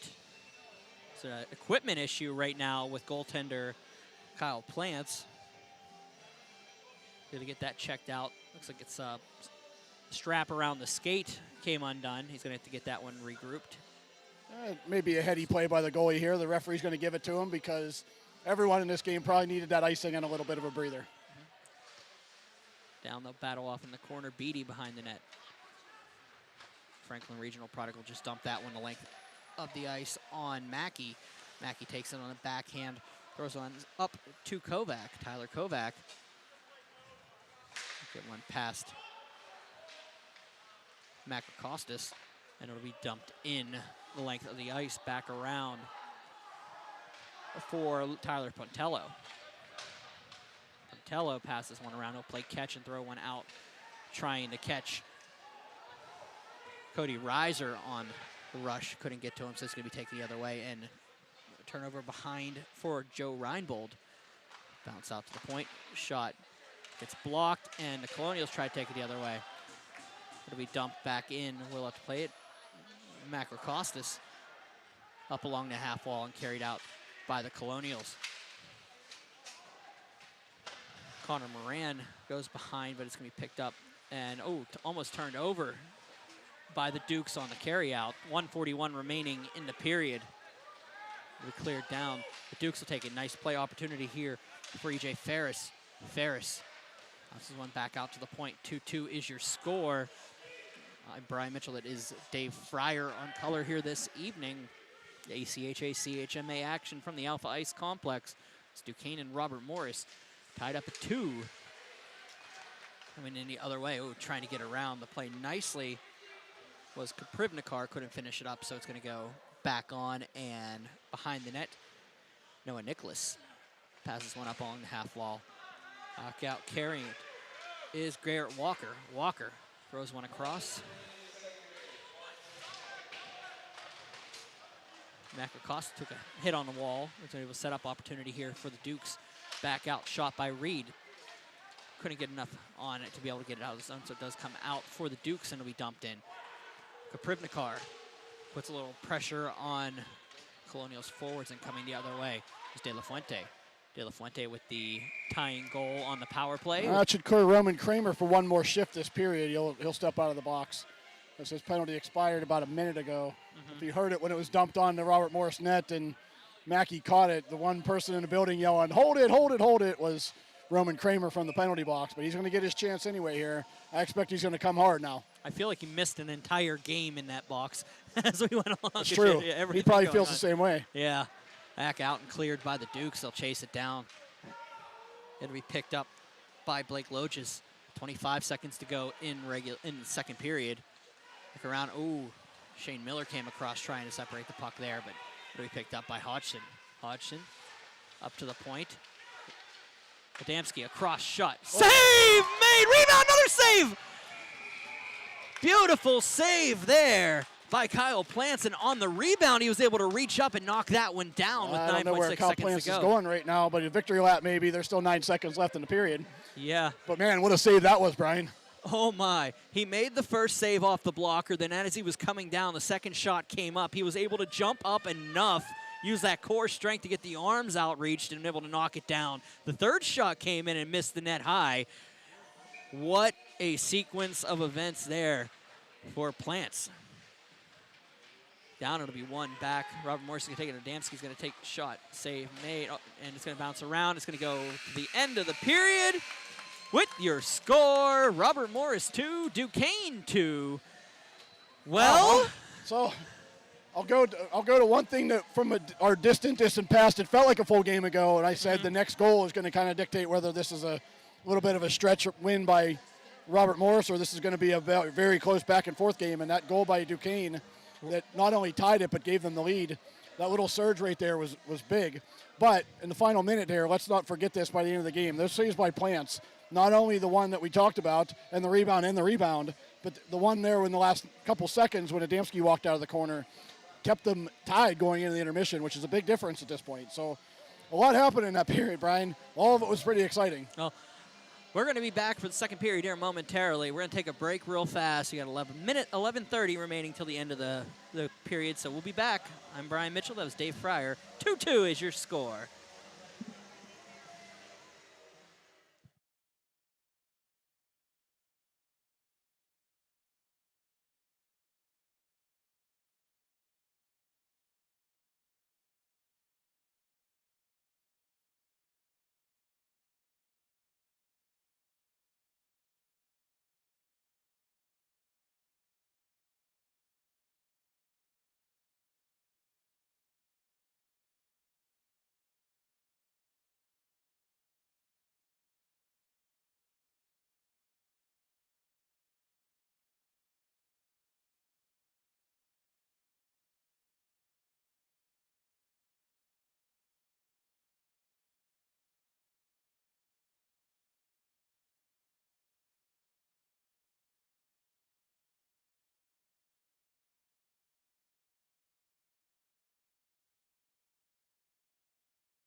Back here at the Alpha Ice Complex, Duquesne and Robert Morris tied at 2. 20 minutes the distance here to finish up this one, maybe. What are you seeing coming into this third period, especially after what we just saw in that second? Well, it's hockey, so you never know, but I'm seeing ourselves about to watch an exciting plus period of hockey. We've seen 2 exciting periods so far. The energy, the intensity, the emotion is just going to be further ramped up in this one. Now, the bump in the second period was that energy and emotion turned into penalty on top of penalty. So I'm hoping we don't see that. I'm hoping we see 20 minutes of up and down the ice action, which we're in for a treat either way. These 2 squads definitely have given everything they have at each other. Hopefully they could put that onto the scoreboard here. Shots are 29-25 in favor of the Colonials. Benesic will drop the puck at center, and we are underway here in the third period. Face-off won by the Dukes.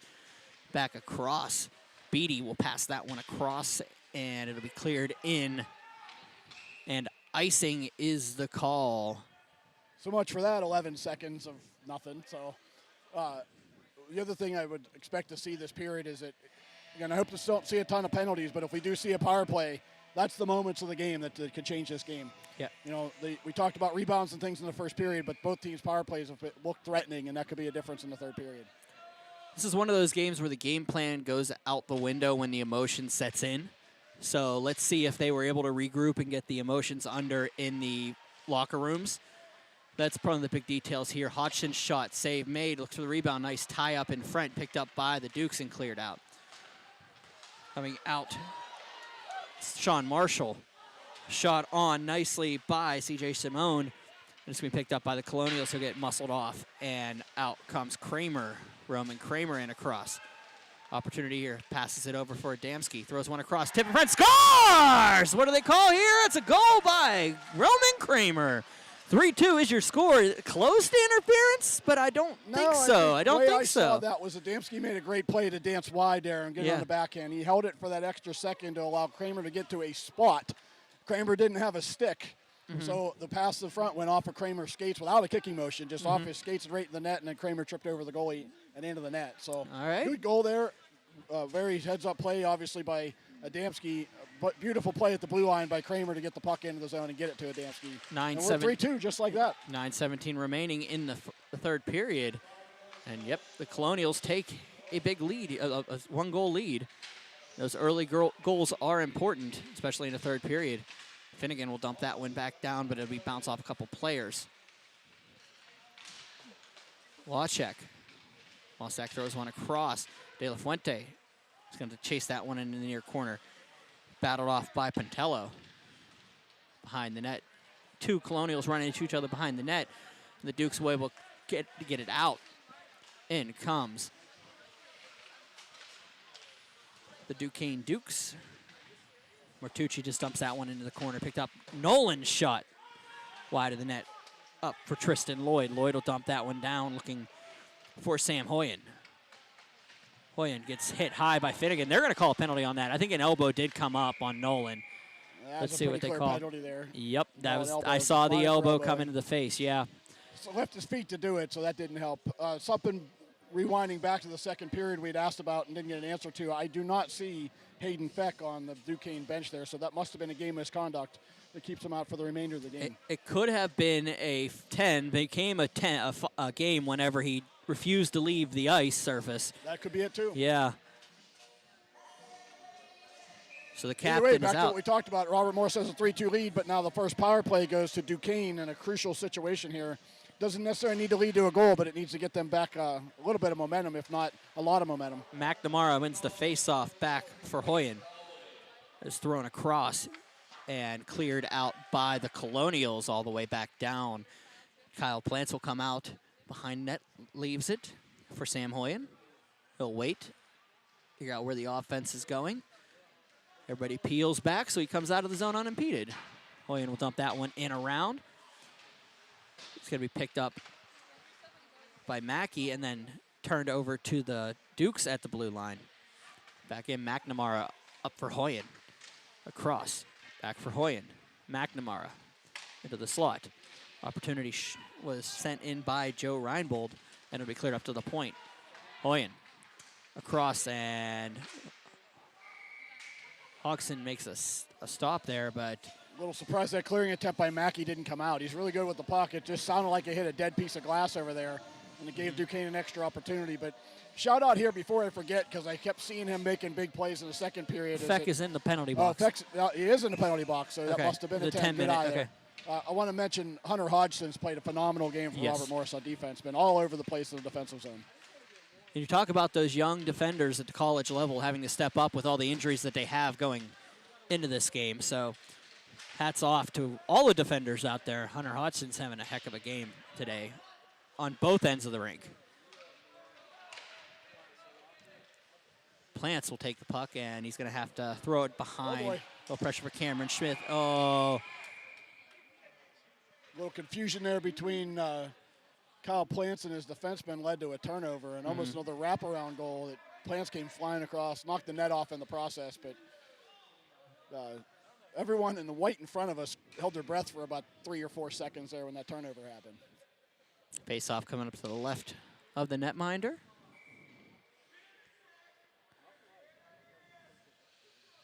Hendry will drop the puck, and it'll go back around. Waschek has to go back to collect the puck. He'll go to the right of his net. Back out. The Dukes will clear it up. It'll go past Medallo, and it'll be an icing call. He couldn't reach it, so 16:46 remaining in the third period. 28 seconds remaining in the penalty. Faceoff will come back down to the Robert Morris zone with a 3-2 Robert Morris lead. Well, his name's fresh on my tongue. Kyle Plants has played phenomenal for Duquesne, and Mackey at the other end. We've seen quite a good goaltending performance at both ends of the ice tonight.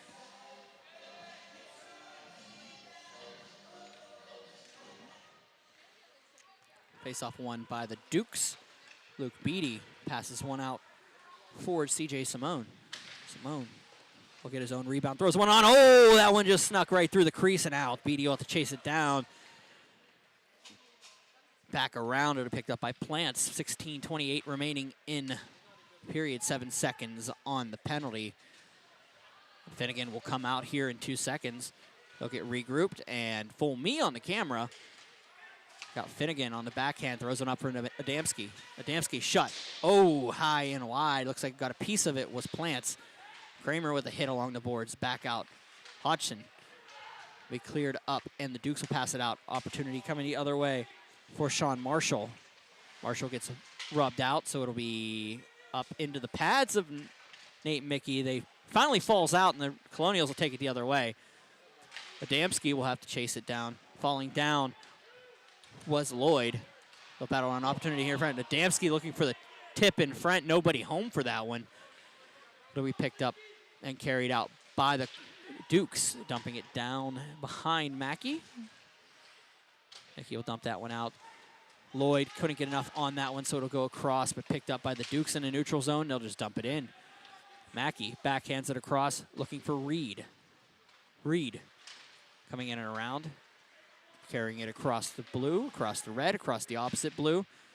It's muscled off, but nice play by Garrett Walker to dump that one in. It'll go back into the corner and out of the zone. Robert Morris will regroup. Noah Nicholas will take it. Pass it around. Reed can't get to it, so Nicholas will have to help him out going in. There'll be another penalty coming up against the Dukes. 14:56 remaining in the third period. The penalty will... I think we're getting a hooking call out of this. They're waiting on the signal here for sure. You are correct. There It it is, is a hooking penalty. All right, so Duquesne had their power play and did very little with it and gained pretty much no momentum out of that. Now Robert Morris will get their chance with the man advantage. And from what I saw the last shift, Adamski, Mickey, and Roman Kramer really want to get the next goal here. They're playing with a little bit of an extra push. They know the game's on the line, especially now with the power play. Brian Butler off with the hooking minor. Back out for Hodgson, who's getting big-time power play minutes, which is to me no surprise. As his time at Ringgold, he was definitely a big part of that offense, and that's a goal. Adamski crashed the net, and the captain was able to push that one home. Plants doesn't have a helmet on in the crease. To no avail. Adamski's going to get the goal, and it'll be 4-2 here. So what I saw there was a Duquesne player really keep shoving his player, Robert Morris player, over his own goaltender. I'm a little surprised the puck went in, for one. Don't know how it went in. I'm a little surprised that there was not a whistle, but there must have been something down closer that the puck was loose in the crease that we didn't see. But there was definitely not an intent of a Robert Morris player to run over a goaltender there. He was pushed more than once into the opposing goaltender by a Duquesne defender. Feck is back out, and he's having a conversation about that with the officials, but it's going to be won by Robert Morris on the faceoff with a 4-2 lead. Adamski with a power play goal. Hodgson behind the net. Finish my thought on Hunter Hodgson. A number of times I've seen him be able to make the offensive plays on the power play for Ringgold, playing all 200 feet of the rink. I'm not surprised he's playing big-time power play minutes for this Robert Morris squad. And it's going to break down here. Is this what I'm seeing? Yep. Penalty coming up, interference, and it's going to be another penalty on Hayden Feck. Puck was dumped in by Robert Morris, and a forward for Robert Morris was going to pursue. Feck definitely threw a pick there, and I think he gave him a second shot. Was where the actual penalty came. Interference is the call. So big power play previously for Robert Morris quickly resulted in a goal to give him a 2-goal lead. A power play goal here pretty much puts this one away, and I think Robert Morris smells blood in the water. Absolutely. Face-off coming up to the right of Kyle Plants.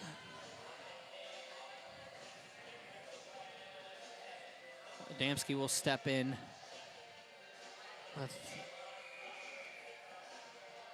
They threw another player out. I think that's Shane Nolan. Shane Nolan got thrown out of the game, and he had to go out. Streger had to chase him back down. So face-off will be won by E.J. Ferris, and it'll go back out to the point where Mickey will take it. Nate Mickey throws one across for Hodgson. Hodgson shot save made by Kyle Plants. By the announcement, that was a game misconduct to Shane Nolan. So he is done for the hockey game.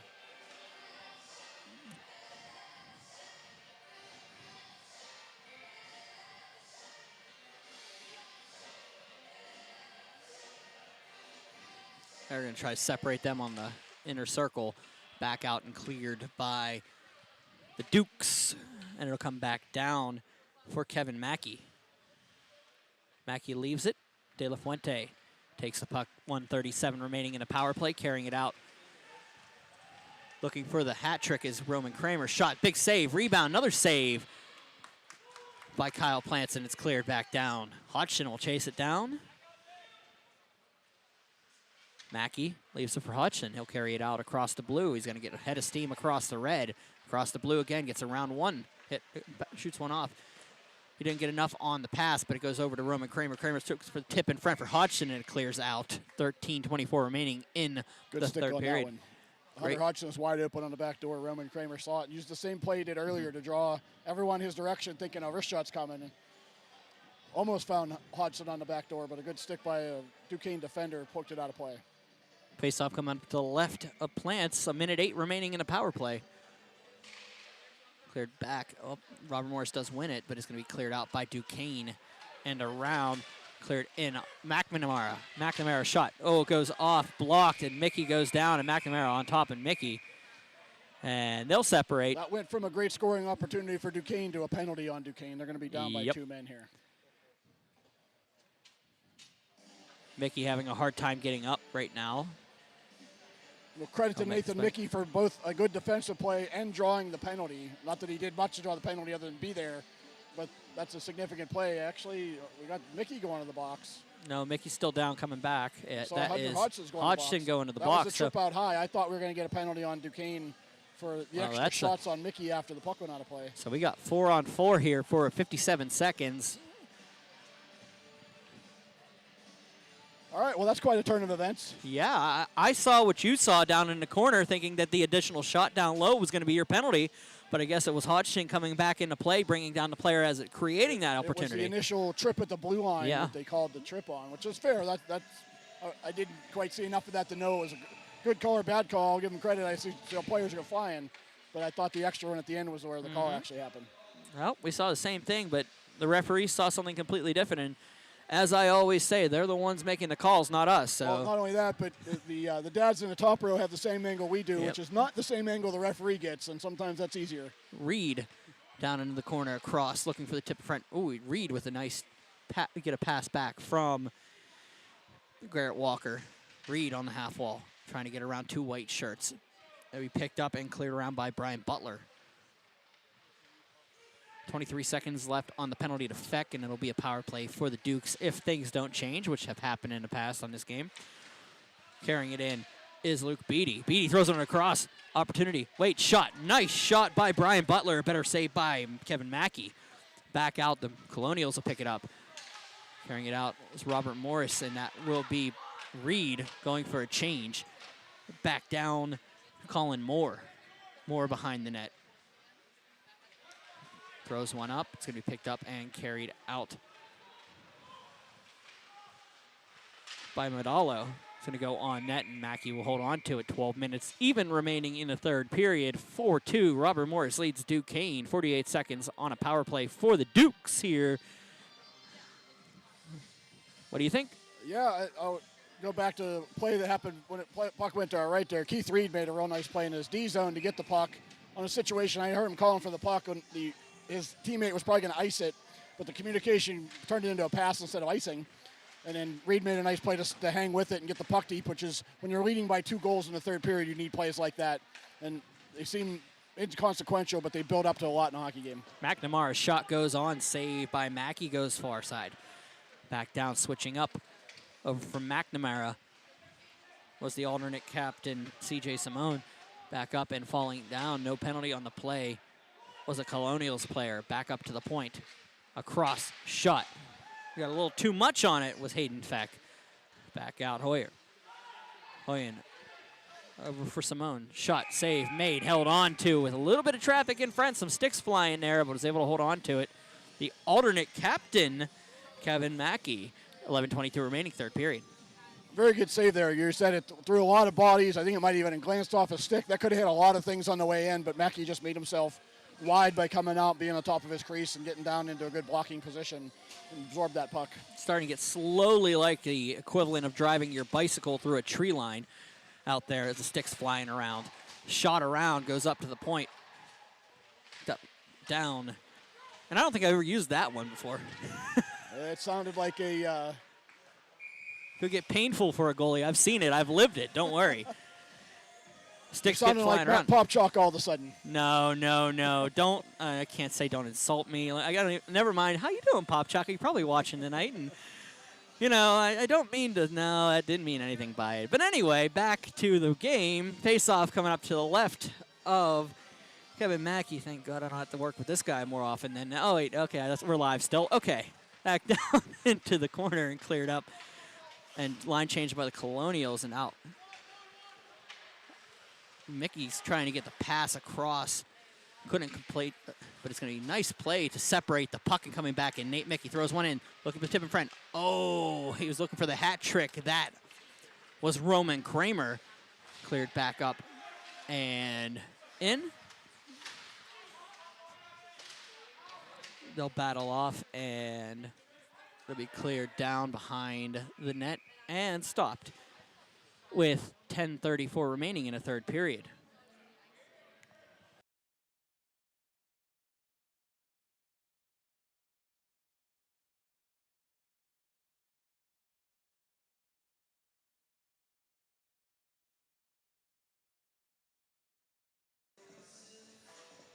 Face-off coming up down to the right of the Colonials net. Macrocostas throws one up along the boards, out and cleared back in by the Dukes for an icing call. 10:23 remaining in the third period. Still a lot of hockey left here, despite some of the ups and downs of the first half of this period. Duquesne is by far still in this hockey game. It's a matter of discipline at this point. They hopefully are over all their penalties and players getting in and out of the box and sent to the locker room and all those things. It's a matter of focus for the Duquesne bench. They seemed a little bit subdued right now, which isn't a bad thing, but they need to rally, obviously. Starts by getting pucks on net and digging for those rebounds, but they're not going to get it on a power play at this point. I expect most of the power plays are done with, despite what we've seen so far. Kramer coming in, looking for the HT behind the net. Kramer up to the point. Finnegan. Be a cross. The stick came off. The puck came off the stick of Greg Kramer, and it'll be brought out by the Dukes. Reinbold couldn't collect the puck, so it'll go back around behind the net. Tip in front by Kaprivnikar, couldn't play off, so it's going to go back in. Carrying it in for the Colonials, Trevor Kohlberg. Kohlberg, the Chartiers Valley product. Carrying it out, back around, and blocked down. I think I got that right. I'm not sure about that one. I believe it. No, he is North Hills. Kohlberg was North Hills, if I'm correct on that. And I don't know. At this point, I can't remember. There's a bunch of players in my head that I can't remember where they all go, but I believe played high school hockey locally is the yes. answer. Well, they all did. Most of them did. Right, Churchill. Yeah. So good shift here. Speaking of, good shift yeah, here good by shift the fourth line for yeah. Robert Morris. They need to come out and spend some of their energy, move the puck north and south, and get it deep in the Duquesne end, and they've done that several times. Good shift on their part. Back up to the point. Lloyd can't keep it in, so he'll have to go back across for his partner. Back in, down along the half wall, shot on by McNamara. It's bounced off by Hutchinson. He's going to almost break Cameron Smith on the clear. Plants comes out, and it's going to be cleared up by the Dukes, but the Colonials will be right there to bring it back in. Shot on by Smith, goes up to the point. Blake Loges will dump that one down, and it's going to bounce around and cleared out. Loges will take that one and dump it back behind Lloyd, chasing it down. Lloyd throws one over for Adam Hoffman. Hoffman, I do know, played for Seneca Valley. Back on, shot on by the Dukes and cleared back out. Carrying it into the zone is Joe Reinbold. He'll get muscled off, and they'll go back down. Finnegan battles on the puck with Reinbold. Be cleared up and across. Garrett Walker couldn't play it, so it'll be dumped back in by the Dukes. Hit there by Cody Reiser.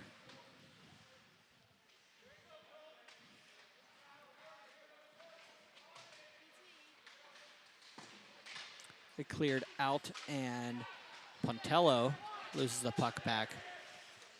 In comes Garrett Walker. Walker leaves the puck for De La Fuente.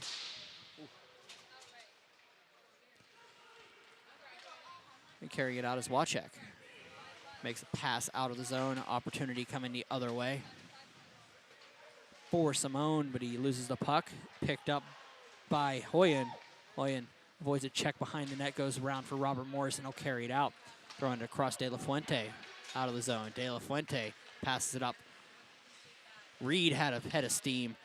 Has to get through the defender, so De La Fuente will pick up the loose puck. Goes into the near corner. De La Fuente throws one in front. Oh, opportunity there, and cleared up. Oh, a clear chance there to try to break Feck. Couldn't play it, so it goes back down. The Colonials dump that one around best. Reed couldn't get to it. Goes back out, and here a little bit breaking down there. Reed can't get to that one, so picking up and carrying it in is Feck. No, that is Hoyen. Hoyen back around.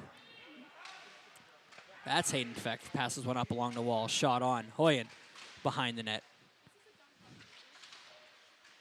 Back down. Cleared up to the point. It's going to be Hodgson actually stopping that one from going. I thought it was going to make its way up, but carrying it out is Adamski, the captain of the Colonials. In. Battles off, and Adamski gets in the corner. They're going to go at it in the corner. Back down, the Dukes will take it. Thrown out and off. And here goes Luke Beatty. Beatty throws one that's stopped by Adamski. Over for Kramer. Kramer waits, comes in around, look for another wraparound. Falling over was a defender to block that one, but it doesn't need any help. Shot on by Macrocostas. Couldn't make it, and it just goes back to center. Macrocostas will take it and dump it into the zone. 5:18 remaining in regulation. 4-2 is your score. Robert Morris leading. Adamski at center, throws one around. It's going to be picked up by McNamara coming the other way. McNamara into the zone. Gets around the defenders. He's got a player all over him, held on to by Mackey, and a whistle will go. And a little extracurricular going on in the corner. So we go. They'll separate the players as they go back and forth. Maybe. Nope. Cooler heads will prevail. That was good 5.5 minutes of up and down hockey right there, but the best chances went Robert Morse's way, especially that attempted wraparound there just a minute ago from Roman Kramer. Quick shout out, got a text of someone listening from home, the general manager of the IUP program, Derek Connor. So hello to him. I know that they're interested in the outcome of this game as the first place team in the division. And right now, Robert Morris looks like the next best team in the division with another win today that would probably put them in that spot in the standings. But with 5:03 left, I think Duquesne, I'm looking at their bench, seems to be running a little bit out of gas, Brian. They're just not quite able to find the next gear right now when they need it most. Well, they're down some major players. They had Nolan leave, and Feck spent a lot of time in the box in that second period. So already being shorthanded and playing last night might not work in their favor. Back in come in the Dukes. Shot on by Simone goes wide of the net. They'll battle around. Simone will get the puck back top of the circle. Shot on by Mackey. Good job seeing that by Mackey as that shot came through a little bit of traffic and quickly off the stick of Simone. Back off, the Colonials will take that one and dump that one the length of the ice. And ladies and gentlemen, that is an icing call with 4:28 remaining in the third period. 37-33 are the shots in favor of the Colonials. Score 4-2 here. So if you're Robert Morris, you'll certainly take icing over a turnover, but that one wasn't necessarily a needed icing. There was plenty of room to skate that one and do something differently, at least throw a pass somewhere where it was going to go all the way down the ice. So face-off in the Robert Morris zone is not what you want to see if you're Robert Morris.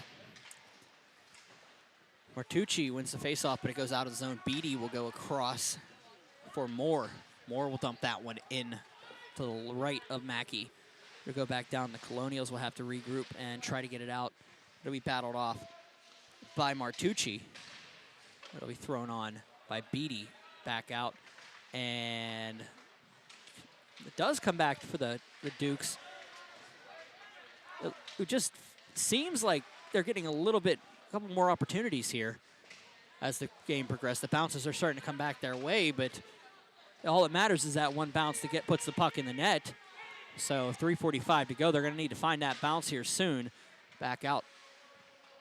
It'll be Hoyen. Throws one out, and it'll bounce around. Opportunity here. Simone. So that is actually Martucci. They'll bounce around. Martucci back out to the point and cleared out. Beatty will chase it down, but no icing. Icing is the call. Okay, I thought they were going to call that a little quicker. Yeah, tiebreak. You got to get to the dot. So, yeah, I think what you kind of alluded to there, that Duquesne's getting some good chances. I think it's a lot of Robert Morris turnovers. They know they got to get the puck out of the zone, and they're trying to be fancy with it instead of just getting it out. So, despite what I said earlier, I think they would just rather take icing no matter what the situation is. Timeout. Timeout here by someone. Could be either team at this point.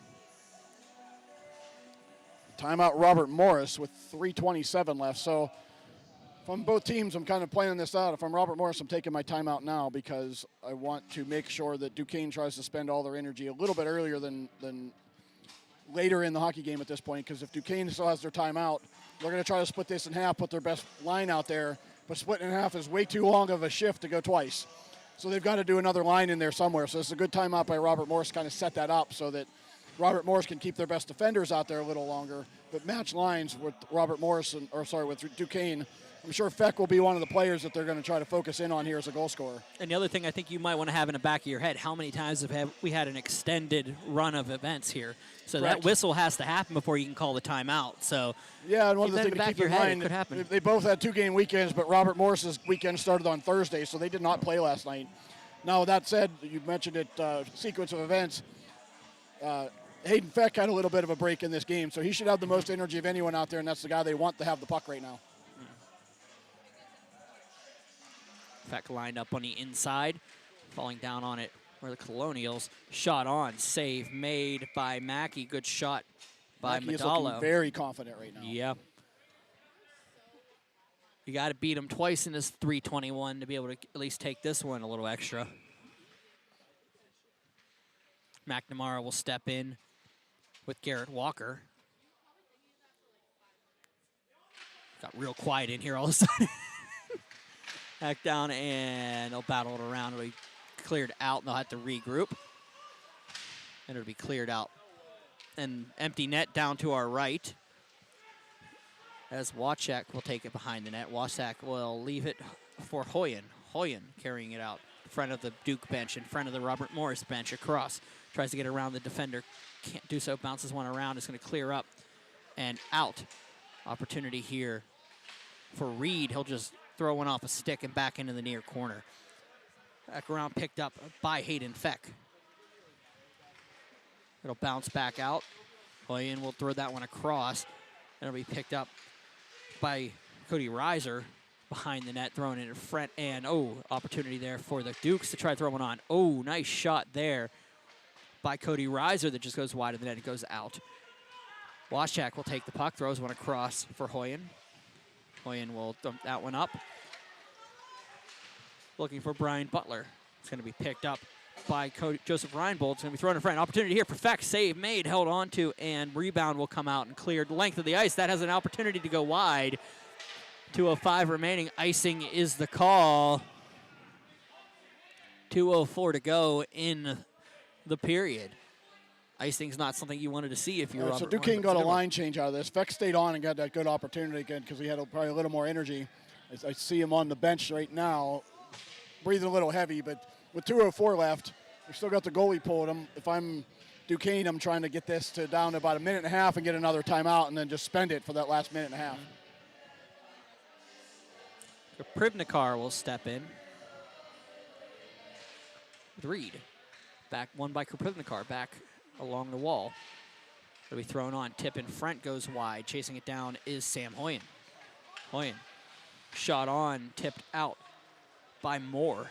It'll be cleared by Robert Morris, the length of the ice. Another icing call. 1:45 to go in the third period. Robert Morris getting a little hopeful. I think they're going for expecting one of these clearing attempts to hit the back of the net at the other end. But again, you'll take that over a turnover, and especially when you're facing 6-on-5, a turnover is that much more valuable because you have an extra shooter out there when you're on offense. But a little bit risky, but they're up by 2. The other half of that coin is you're giving him the icing and giving him half a second a breather. So face-off will come in. Krivnikar wins it back for Beatty. Beatty across.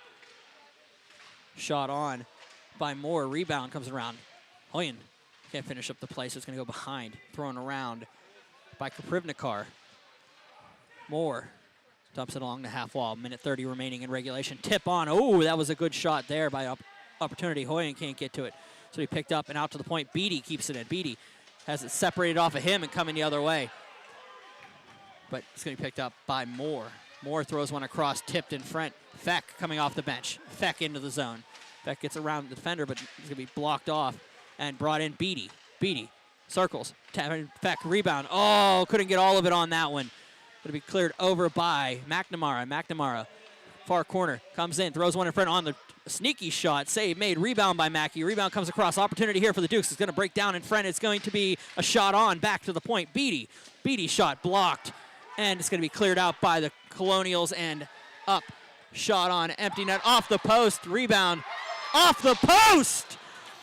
Makrakostas couldn't put it in twice. He's going to come the other way. Robert Morris is going to try to clear it down. He's going to get a third opportunity at this. And he's going to throw it through the crease, back around, and here comes the Dukes the other way. But nope, it's going to be picked up, and Robert Morris, 24 seconds ago, is going to dump it in and throwing it down. They'll battle along the boards, just holding on to it are the Colonials. Shot on by Mickey wide. Back out. Clearing it up and out is Kramer. Kramer will just dump that one back in with 6 seconds to go behind Adamski. Gets torn down. Oh, he's got a big hold on him. And it's going to break down here as the period expires, the game expires. The Robert Morris Colonials are going to defeat the Duquesne Dukes here. And they're still going to have a little bit going on before we go. They're going to Brian, break up these when players. You've been around hockey long enough, you know you haven't seen it all. I can't say I've ever seen someone hit the post twice on the same empty net.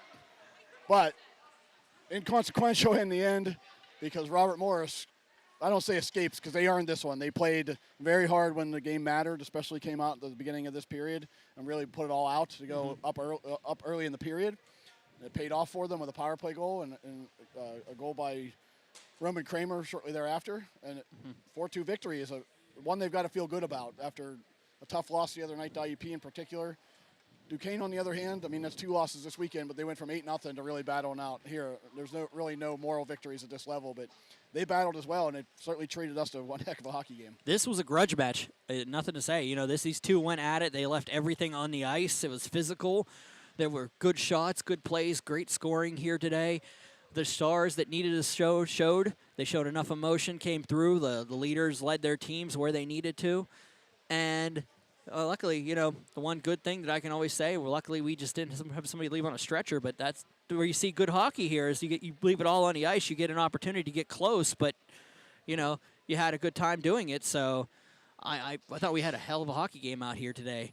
Yeah, at the that had a Ice playoff Complex. feel to it, really, right? Oh, yeah. That was a fun time had by me and you, I hope, and everybody at home enjoying it. But, yeah, I think, and look at the shots ended up being 38-37 in favor of Duquesne after that 6-on-5 at the end. And you don't get a shot for putting it off the post twice, but, I mean, you said that earlier. Have you ever seen that before? My answer is no, not on an ice hockey game. I have a teammate who would just absolutely terrorize that, though. You never play 3-bar against when I play deck, so. But no, I've never seen it in a game like that, and I think he came off and broke his stick as he was coming off the ice and behind the play. It doesn't work this way. Definitely doesn't work now. It didn't work before. It doesn't work now.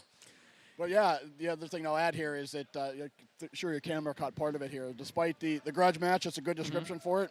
The playoff feel to it. The players from both teams, as we mentioned earlier, a lot of them played against each other for years and played with each other over the years, and they all came together at the end of the game. A nice, clean handshake, quiet handshake, and a lot of them stuck around to exchange the real kind of pleasantries, the courteous, friendly kind of pleasantries after the game. So, and again, that's what this is all about. It's a nice community game. It's a community level that we play at where we all kind of know each other and respect each other and support each other, despite the battles that we place on the 200 by 85. All right, well, that's the final thoughts from Dave Fryer. My name is Brian Mitchell. Your final from Robert Morris here at the Alpha Ice Complex. The Robert Morris Colonials 4, the Duquesne Dukes 2. Enjoy the remainder of your evening. Thank you for joining me here on a Saturday evening. I'll see you when I see you. Take care, guys. Enjoy the rest of your night.